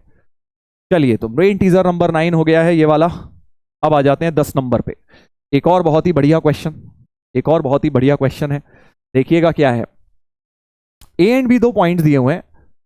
पी एक पॉइंट दिया है A00, पी एक पॉइंट दिया हुआ है A00, बी और सी कोई पॉइंट्स दिए हुए हैं 304 और 460, ठीक है। P A plus P B is minimum. अब ऐसा तुमने पी ए प्लस पी बी, ये वाला बी था, ये वाला ए था, सॉरी। देखो ऐसा तुमने 2D में तो पढ़ा होगा, P A plus P B minimum के लिए क्या करते हैं, है ना, ऑप्टिमाइजेशन प्रॉब्लम करके एक स्ट्रेट लाइंस, 2D वाली स्ट्रेट लाइंस में कोऑर्डिनेट ज्योमेट्री में पढ़ाया जाता है। वो क्या सर यहां इस्तेमाल हो सकती है? Answer is yes and no both. तो अभी देखो क्या मतलब है। पहले तो हम एक काम करते हैं, पहले हम एक नॉर्मल तरीका, हर एक इंसान जिस मेथड से कर पाए, जिसमें बहुत ज्यादा कॉन्सेप्चुअल अंडरस्टैंडिंग स्ट्रेट लाइंस वाली नहीं चाहिए, वो भी मेथड मैं आपको बता देता हूं। P A plus P B is minimum. तो पहले तो भाई पी ए निकाल लो। पी ए डिस्टेंस फॉर्मूले से क्या हो जाएगा? a minus 3 whole square plus 4 square. P b क्या हो जाएगा? a minus 4 whole square plus 6 square, ठीक है। तो हमारे पास पी ए प्लस पी बी क्या आ गया? एक फंक्शन ऑफ ए आ गया बेटा। पी ए प्लस पी बी जो है उसको आप क्या मान लीजिए? एक फंक्शन ऑफ ए मान लीजिए। √a minus 3 whole square plus 16, a minus 4 whole square plus 36। और अब आप क्या कर सकते हो, क्योंकि आपको इस फंक्शन को मिनिमाइज करना है भाई, आपको क्या करना है? आपको पी ए प्लस पी बी को मिनिमम रखना है, यानी इस फंक्शन को मिनिमम रखना है। तो कैलकुलस की मदद से भी हम इस क्वेश्चन को सॉल्व कर सकते हैं। f' को 0 रख लेंगे। सर बहुत लंबा हो जाएगा, हाँ हो तो जाएगा, बट सॉल्वेबल, ऐसा भी नहीं है कि बिल्कुल ही आउट ऑफ द हैंड्स पहुंच जाएगा, सॉल्वेबल है वो, आराम से सॉल्व, ए की वैल्यू आ जाएगी बेटा।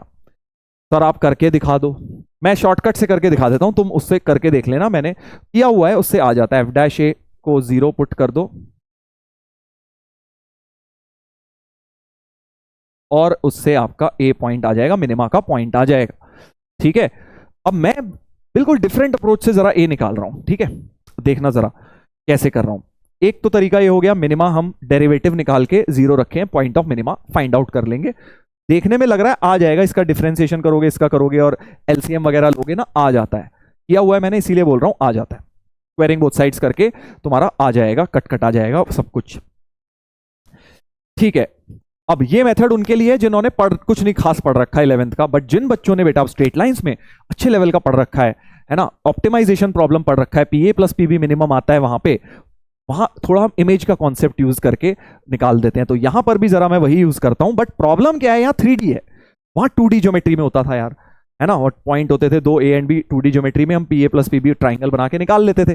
तो मैं अब इस क्वेश्चन को, भाई आप भूल जाओ ना, 3D का क्वेश्चन था, आपको तो ये डिस्टेंस मिनिमाइज करना है ना, आपको क्या करना है, ये distance minimize. So let us assume this scenario in 2D such that PA और पीबी यही बन जाए। क्या बोल दिया सर आपने? देखो मैं आपको इसकी समझा रहा हूं कि मैंने क्या मेथड सोचा है इसमें। एक काम करते हैं, ए पॉइंट को ले लेते हैं A,0, जो A00 था, भी उसे A0 2 डायमेंशन का एक पॉइंट ले लेता हूं। और मुझे अब, सॉरी P पॉइंट ये था, A पॉइंट नहीं P पॉइंट था।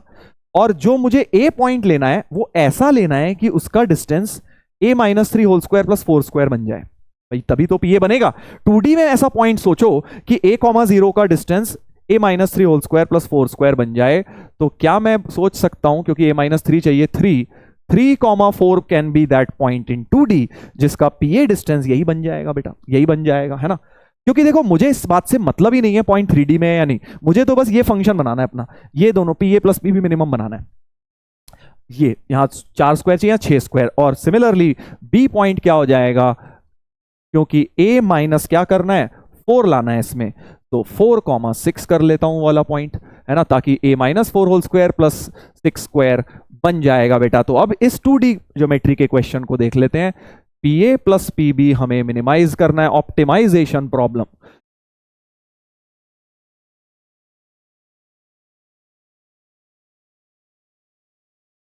ऑप्टिमाइजेशन प्रॉब्लम कर रहे हैं अब हम 2D में इसको कन्वर्ट करके। अब जिसको आता है वही ये मेथड कर पाएगा, नहीं तो जिन्हें ये नहीं पता है वो बेटा इसको कर लो, इस वाले मेथड को कर लो, क्योंकि इसको थ्योरी समझाना बहुत लंबा काम हो जाएगा। ऑप्टिमाइजेशन प्रॉब्लम क्या होता है, एक पॉइंट है a,0 एक्स एक्सिस का, है ना, एक्स एक्सिस का कोई एक पॉइंट है a,0, और a and b are 2 points 3,4 and 4,6।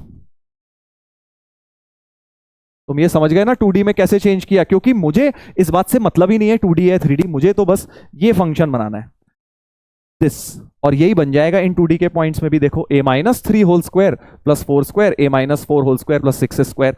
अब मुझे pa प्लस pb मिनिमाइज करना है, दोनों पॉइंट सेम साइड पे हैं, तो ऐसे में क्या करते हो, पहले एक पॉइंट ऑपोजिट साइड पे लाते हो, इसकी इमेज लोगे एक्स एक्सिस पे, क्योंकि एक्स एक्सिस का पॉइंट है ये।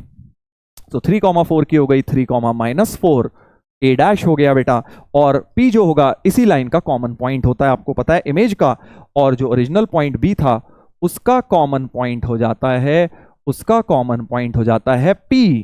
p is the point common to the image a dash and the point b।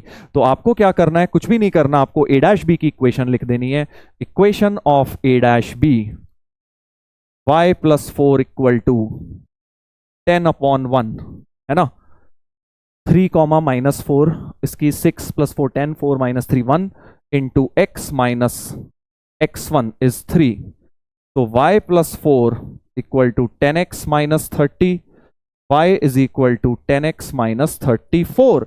ये क्या आ गई, लाइन की इक्वेशन आ गई, और इसी पे p लाई करेगा तो उस पे y0 डाल दो। सो a,0 इसको सेटिस्फाई करना चाहिए बेटा। ऐसा क्यों होता है सर, इमेज लेके कैसे आ जाता है, वो सब थ्योरी का पार्ट है।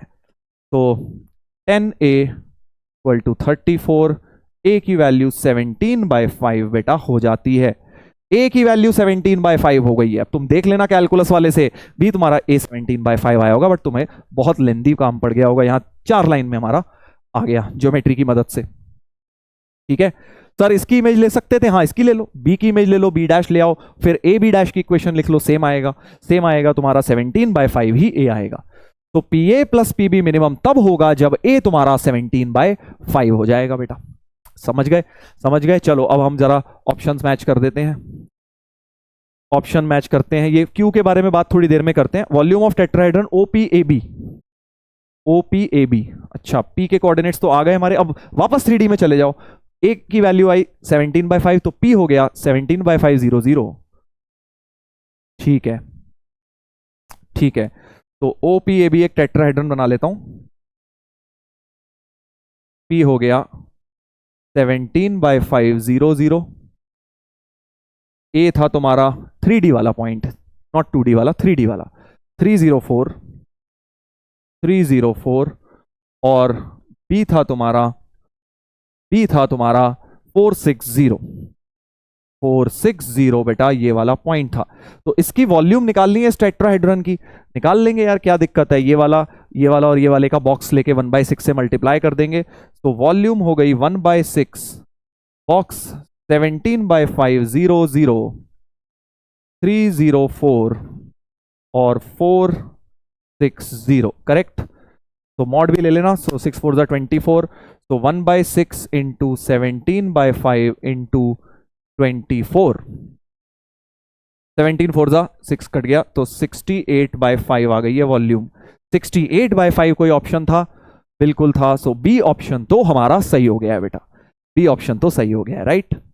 और देखते हैं क्यू पॉइंट, क्यू, अच्छा सभी में क्यू इन्वॉल्व है, यहां भी क्यू इन्वॉल्व है, यहां भी क्यू इन्वॉल्व है और यहां भी। अब हम क्यू निकालते हैं, ठीक है। तो बिल्कुल सेम प्रोसेस रिपीट करना है। अब क्या कह रहे हैं, point Q is on y axis such that Q A plus Q B is minimum, ठीक है। तो अब हम एक काम करेंगे, जैसे पी पॉइंट एक्स एक्सिस पे लिया हुआ था 3D में A00, तो लेट करेंगे क्यू, बिल्कुल सेम। अब आपका रिवीजन हो जाएगा, पूरी चीज अगर आप समझ गए हो खुद से निकालने की कोशिश करो। क्यू पॉइंट हो जाएगा बेटा, क्यू पॉइंट हो जाएगा, तो let Q point B 0, B, 0 3D में, है ना। और अब तुम चाहते हो क्यू ए प्लस क्यू बी मिनिमम हो जाए 3D में, जो क्यू ए प्लस क्यू बी है वो मिनिमम हो जाए। तो ए और बी तो वही रहेंगे, ए और बी के कोऑर्डिनेट जो थे वही रहेंगे भाई। ए था 304 460, करेक्ट। अब आपको फंक्शन बनाना है इसका, एफ बी फंक्शन बनाना है, P A plus P b, sorry q A plus Q b, q A plus Q b बन जाएगा 3 square plus b square plus 4 square का root plus 4 square plus b minus 6 whole square plus 0 square.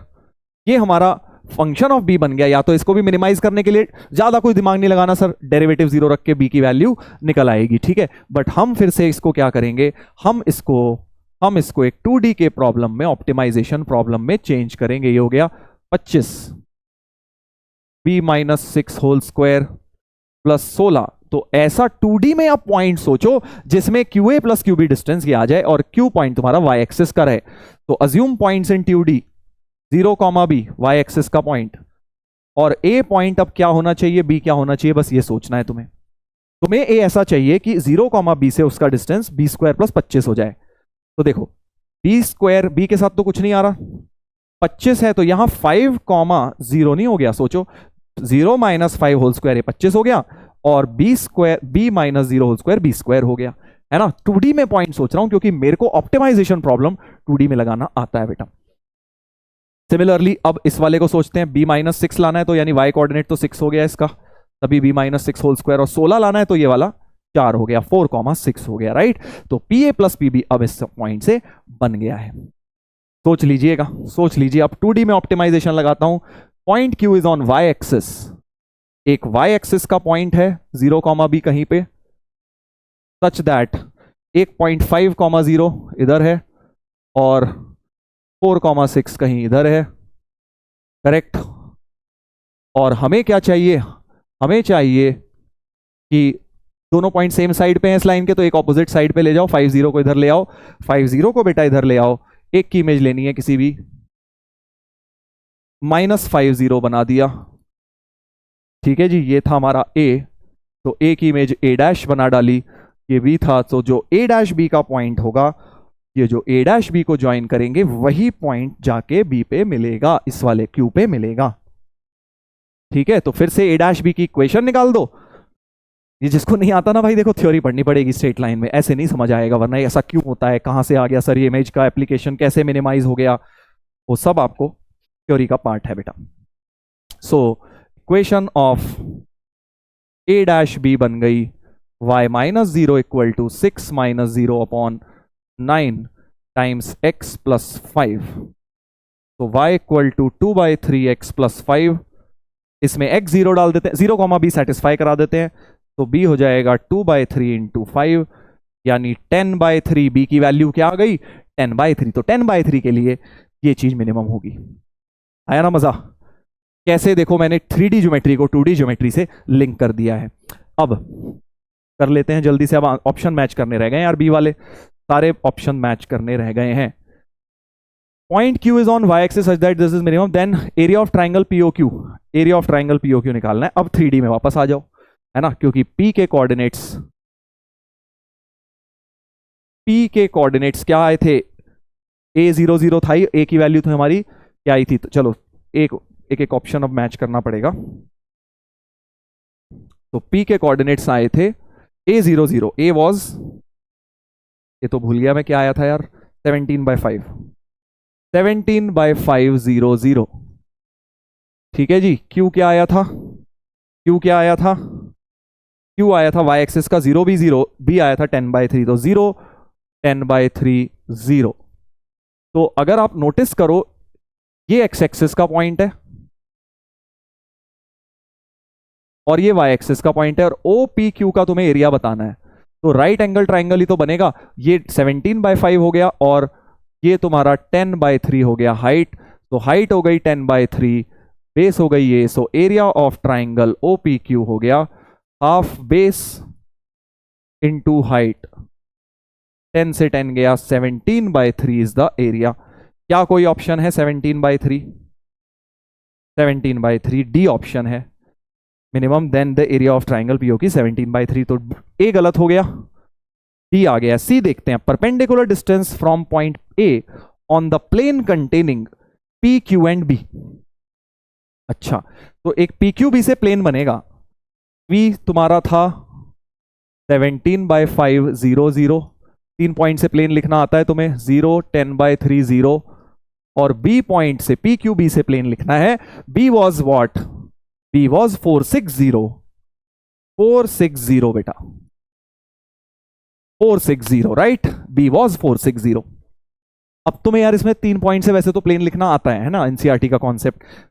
पहले जब NCERT से plane delete नहीं हुआ था तब था, बट अब जरूरत ही नहीं है क्योंकि तीनों में z कोऑर्डिनेट 0 दिख रहा है। सो इक्वेशन ऑफ प्लेन हो गई, इक्वेशन ऑफ प्लेन क्या हो गई? z इक्वल टू 0 ही हो गई, क्योंकि तीनों का z कोऑर्डिनेट 0 दिख गया। यानी तीनों पॉइंट्स किस पर हैं? z इक्वल टू 0, यानी एक तरह से xy प्लेन में है बेटा। xy प्लेन में अगर ये तुमने x माना है, ये y माना है, z माना है, सो प्लेन ऑफ बोर्ड में ही तीनों पॉइंट्स हैं। तीनों पॉइंट्स क्या है? प्लेन ऑफ बोर्ड में ही है। तुम्हें करना क्या है? इस प्लेन से distance of which point? Perpendicular distance of point A from the plane. तो ए पॉइंट का परपेंडिकुलर डिस्टेंस क्या हो जाएगा? A point was 304, A point है 304। तो एक पॉइंट है 304, तो उसका तुम्हें XY प्लेन यानी Z0 यानी XY प्लेन से, यहां 304 है, तो खुद ही सोचो अगर एक पॉइंट 304 है तो उसका XY प्लेन से परपेंडिकुलर डिस्टेंस क्या हो रहा होगा? 4 units. By the definition of Z coordinate यही तो होती है, Z कोऑर्डिनेट की डेफिनेशन होती है कि डिस्टेंस फ्रॉम XY प्लेन ही है Z0।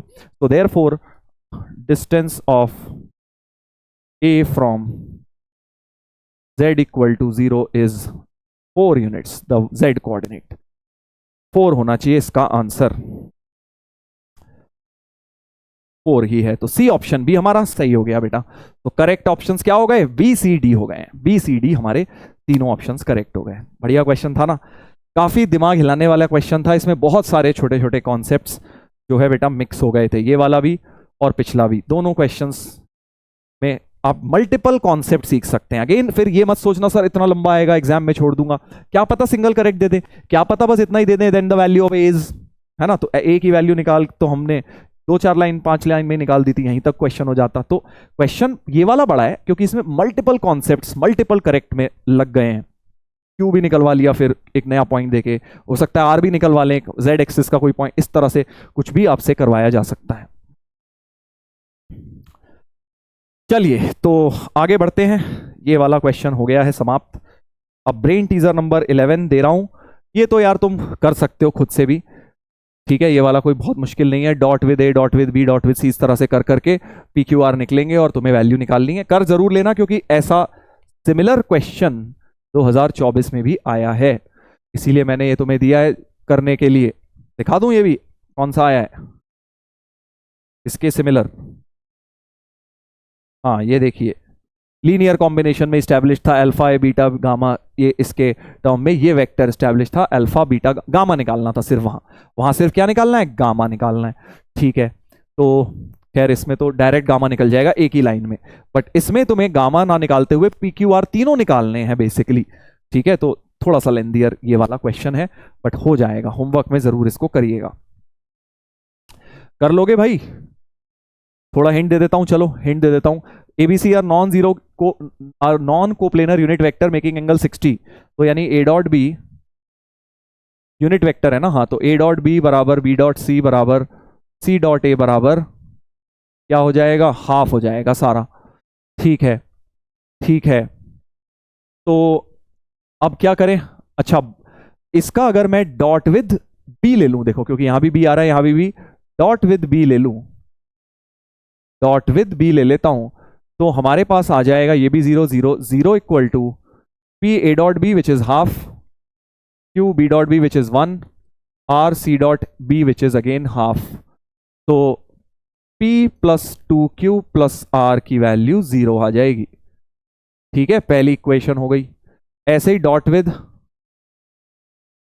सपोज A ले लो, डॉट विद A लूंगा तो क्या होगा, ये तो 0 हो जाएगा, यहां बॉक्स ABC बन जाएगा और ये हो जाएगा P plus Q by two plus R by to.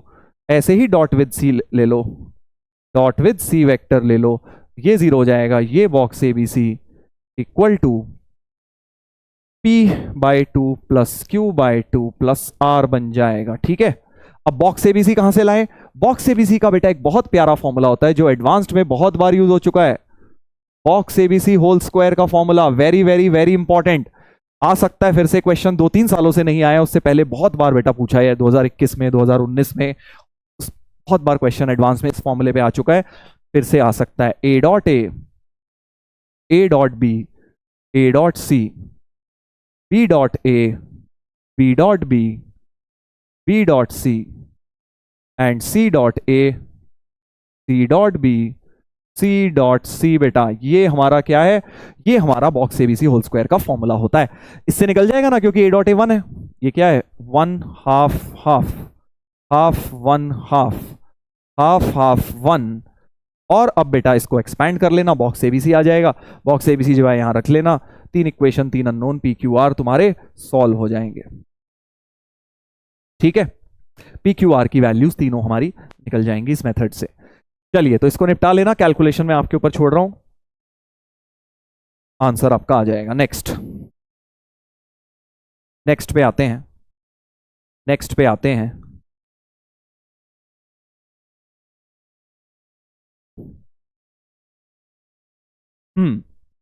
Next जो है, चलो एक ये वाला करेंगे, एक ये वाला करेंगे, brain teaser number 12।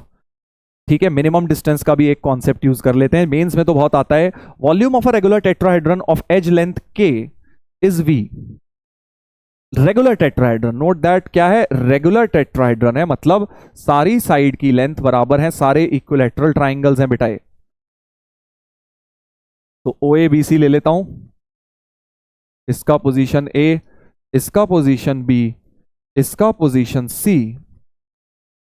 Side length मतलब mod A mod B mod C सब कुछ क्या है, mod A mod B mod C सब कुछ हमारा K है। ठीक है, और इसका वॉल्यूम V है, मतलब box ABC 1/6 box ABC is V। So box ABC की वैल्यू 6V हो गई है बेटा। अगेन बॉक्स ABC बिल्कुल उसी फॉर्मूले से निकल सकता है जो अभी मैंने बताया था, बॉक्स ABC होल स्क्वायर, ये वाला फॉर्मूला मैं फिर से लगा रहा हूं, ये वाला। सो A डॉट ए अब क्या हो जाएगा, K स्क्वायर, क्योंकि यूनिट ले वेक्टर की जगह अब क्या हो गई, लेंथ उसकी K है, A मॉड A सब मॉड B सब 1 है, तो ये हो जाएगा K स्क्वायर। और A डॉट B एंगल 60 है, इक्विलैटरल ट्राइंगल्स थे सारे, K square by 2, K square by 2, K square by 2, K square by 2। So basically कुछ भी नहीं होगा, पहले वाले में बस जो डिटर्मिनेंट बना था सब में से K की पावर 6 बाहर कॉमन आ जाएगा, 1 half half half 1 half half half 1, यही डिटर्मिनेंट बेटा बन जाएगा जो यहां बना था। चलो अब इसको सिंप्लीफाई कर ही लेते हैं, क्योंकि मुझे वॉल्यूम तो निकालनी है। तो ये हो गया K की power 6 1 into 3/4 minus half into half minus 1/4 1/4 plus half into 1/4 minus half 1/4 minus half होता है माइनस 1/4। तो ये हो गया बेटा K की पावर 6 माइनस 1/8 माइनस 1/8 माइनस 1/4, यानी ये हो गया K की पावर 6/2। सही बोला है मैंने, 2/4 को हाफ लिख दिया।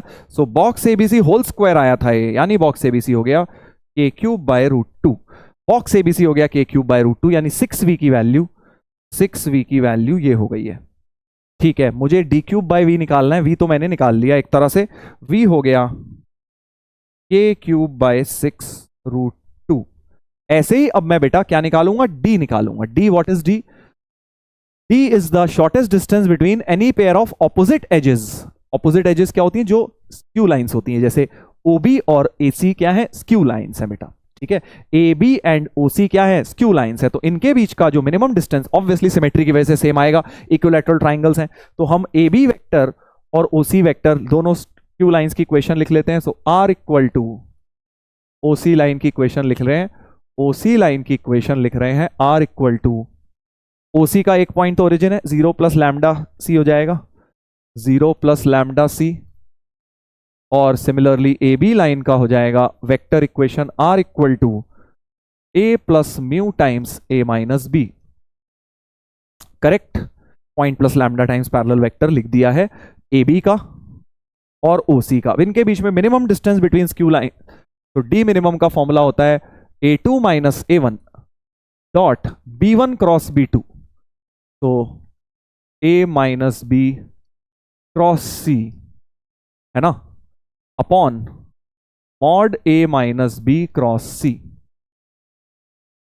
इतनी बात सही है? चेक कर लीजिए क्या इतनी बात सही है? ठीक है, अब न्यूमरेटर को अगर हम खोलें बेटा, तो A dot A cross C minus A dot B cross C, mod भी होता है इसमें, अपॉन मॉड ए minus B cross C. Correct, ये तो 0 हो गया, ये हो गया बॉक्स एबीसी, बॉक्स एबीसी हो गया अपॉन। अच्छा, अब ये कैसे निकालें ए माइनस बी क्रॉस सी का मैग्नीट्यूड? क्योंकि ये निकल गया तो अब प्रॉब्लम सॉल्व है, क्योंकि बॉक्स एबीसी तो हमारा ऑलरेडी बेटा निकल चुका था। ये कैसे निकलेगा? देखो, याद करो, A dot C equal to B dot C था भाई, दोनों के बीच में एंगल सेम था। तो लेफ्ट में ले आऊं तो ए माइनस बी डॉट सी 0 है, sorry a minus c dot b 0, sorry क्या लिख दिया मैंने, ए माइनस बी लेफ्ट में ला रहा हूं डॉट सी 0, यानी कि ए माइनस बी जो साइड है परपेंडिकुलर टू सी वेक्टर है, और यहां भी ए माइनस सी और सी बने हैं, तो यानी इसमें क्या आ जाएगा, box A B C upon mod A minus B mod C, और एंगल बिटवीन देम 90 है क्योंकि परपेंडिकुलर है, साइन 90, ए माइनस बी और सी परपेंडिकुलर है, 90 हो गया, यानी ये बन गया box A B C. Box A B C क्या आया था भाई? बॉक्स ए बी सी आया था के क्यूब बाय रूट 2, के क्यूब बाय रूट 2, और मॉड ए माइनस बी कितना हो गया भाई? मॉड ए माइनस बी, नोटिस करो ये भी तो साइड लेंथ थी, तो अगर ये साइड के है, ये के है, तो ये भी के ही होगी, इक्विलैटरल ट्राइंगल्स हैं। सो मॉड ए माइनस बी भी के है और मॉड सी भी के है, के इंटू के बन गया। सो के बाय रूट 2 हो गया तुम्हारा डी। डी क्या हो गया? के बाय रूट 2, बट तुम्हें क्रिएट करना है डी क्यूब अपॉन वी, तो डी क्यूब क्या हो जाएगा? के क्यूब बाय 2 रूट 2 हो जाएगा। तो therefore D cube by V K cube by 2 root 2 upon,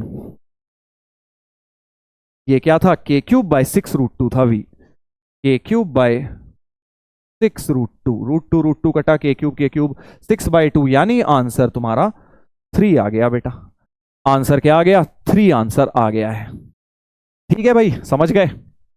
अच्छा क्वेश्चन था ना, ये भी था तो टेट्राहेड्रन का, बट इसमें एसटीपी की प्रॉपर्टी भी लग गई, और इसमें आपने देखा ये भी लग गया, वेक्टर इक्वेशंस भी लग गई, minimum distance between skew lines का फॉर्मूला भी लग गया है, ये भी लग गया है बेटा। चलिए, तो अब एक क्वेश्चन और दे रहा हूं मैं आपको, ये वाला आपको होमवर्क में ट्राई करना है बेटा। इतना काफी कुछ करा दिया वैसे मैंने, ये भी टेट्राहेड्रन बेस्ड ही है, ये वाला भी आप ट्राई कर सकते हैं टेट्राहेड्रन पे। और कुछ जो एडवांस्ड वाले पीवाईक्यूज हैं वो मैं आपको दिखा रहा हूं, वो भी आप लोग देख लीजिएगा। जो मैंने 3 दिखाए, 3 एडवांस में आए थे 2024 में, खुद से करने हैं बेटा ये जरूर, इजी क्वेश्चंस हैं तीनों बिल्कुल। ये तो एनसीईआरटी लेवल का क्वेश्चन है, 2 स्ट्रेट लाइन का 3D का क्वेश्चन, और ये भी मैंने बता ही दिया लीनियर कॉम्बिनेशन का है। तो 2 वेक्टर्स के हैं, एक 3D का है इसके अंदर क्वेश्चन। ठीक है, चलिए, तो ये सब हमने कर लिया है। आंसर की आपको दिख जाएगी, सबके अनहाइड कर दूंगा मैं आंसर्स पीडीएफ में। और इसके साथ ही अब होमवर्क में क्या करना है, फिर से कुछ सालों के पीवाईक्यूज कर लीजिए। 2020 से भी आपने कर लिया, अगर 2024 तक तो भी इनफ रहेगा बेटा, ठीक है। इतने तो करने ही है बेयर मिनिमम, बाकी पुराने और कर लो तो बहुत अच्छी बात है। वेक्टर्स एंड 3D में कैलकुलेटिव चैप्टर है, देखो इसमें ऐसा है कि कोई बहुत ज्यादा दिमाग लगाने वाला क्वेश्चन अगर आ भी गया तो एक आएगा, वो छोड़ना पड़ेगा 3 क्वेश्चंस में से, बट 2 तो तुमसे बेटा हो ही जाएंगे आराम से। तो इसलिए कैलकुलेटिव चैप्टर है, सिली मिस्टेक्स मत करना एग्जाम में, केयरफुली करना, धीरे धीरे क्वेश्चन को सॉल्व करना, क्योंकि पूरेंगे यार ये वाले, इसके क्वेश्चंस मोस्टली बच्चे कर देते हैं सही। चलिए, तो ये हो गया हमारा वेक्टर्स एंड 3D ज्योमेट्री का रिवीजन। मैंने आपको सारी चीजें कवर करने की कोशिश करी, प्लेन्स, लाइंस, स्फेयर, टेट्राहेड्रन और वेक्टर्स में dot product, cross product, STP, VTP, vector equations, सब कुछ हमने कवर करने की कोशिश करी है छोटे से लेक्चर में, बट सारे कॉन्सेप्ट्स आप देखेंगे मैंने इसमें कवर कर लिए हैं। एक भी ऐसी चीज नहीं है जो छूट गई हो, लीनियर कॉम्बिनेशन भी हमने यूज कर लिया है कहीं ना कहीं, ठीक है। चलिए, सो आई होप आज के लेक्चर में बेटा आप लोगों को मजा आया। अब अगले लेक्चर में हम मिलेंगे, जहां पर अब हम शुरू करेंगे अलजेब्रा यूनिट, ठीक है ना। फिर हम कोऑर्डिनेट करेंगे लास्ट में, उसके बाद ट्रिग्नोमेट्री के एक दो चैप्टर जो है। तो दिस इज द ऑर्डर। क्यों मैंने पहले तुम्हें कैलकुलस और वेक्टर 3D करवाया, बिकॉज कैलकुलस अगर स्ट्रांग हुए, एक तो इसकी वेटेज बहुत ज्यादा है, कैलकुलस यूनिटी बहुत बड़ी है, और वेक्टर 3D ऐसा है जो कि स्कोरिंग बहुत ज्यादा है, ठीक है। ऑल्दो अलजेब्रा का भी एक चैप्टर मैं आपको ऑलरेडी करा चुका हूं, याद होगा आपको, मैट्रिसेस डिटर्मिनेंट, है ना। अब हम बात करेंगे जो 11th के चैप्टर्स हैं मेजरली अलजेब्रा के, एंड 12th वाला फिर प्रोबेबिलिटी आएगा। तो नेक्स्ट चैप्टर क्वाड्रेटिक इक्वेशंस हम डिस्कस करेंगे, उसके बाद फिर सीक्वेंस सीरीज एंड वो सब चीजें हमारी चलेंगी। ये सब भी देखो बड़े इंपॉर्टेंट है, कई बार हमें लगता है छोटे छोटे चैप्टर हैं सर क्या करेंगे, बट कई बार इस पे क्वेश्चन बड़ा इजी आ जाता है यार। क्वाड्रेटिक या सीक्वेंस सीरीज में से एक पे तो क्वेश्चन बहुत आसान आने वाला है, सिमिलरली पीएनसी एंड बाइनोमियल में एक में आसान आएगा, तो आपको उसको एटलीस्ट एक बेसिक लेवल पर करके रखो, ताकि पिछले साल रादर बाइनोमियल का ऐसा क्वेश्चन आया था जो तुमने मेंस में 100% करा होगा, ठीक है। और इससे पिछले साल तुम्हारा सीक्वेंस सीरीज का आसान आया था, ठीक है, क्वाड्रेटिक का उससे पिछले साल। तो इस तरह से चीजें चलती हैं बेटा, क्वेश्चन आसान मिलते हैं हमें, इजी टू मीडियम वाले, वो तभी आप आइडेंटिफाई कर पाएंगे जब सारे चैप्टर्स एक लेवल तक पढ़ रखे होंगे, ठीक है। तो जिस तरह से आप पढ़ रहे हैं कंटिन्यू रखिए बेटा, इसी तरह से जोश बनाए रखिए और लास्ट तक टिके रहना है, और एंड में सक्सेस तुम्हें बेटा जरूर मिलेगा अगर ऐसे ही मेहनत करते रहोगे। चलिए, तो मुलाकात होगी कल के लेक्चर में। Take care, bye bye, see you tomorrow.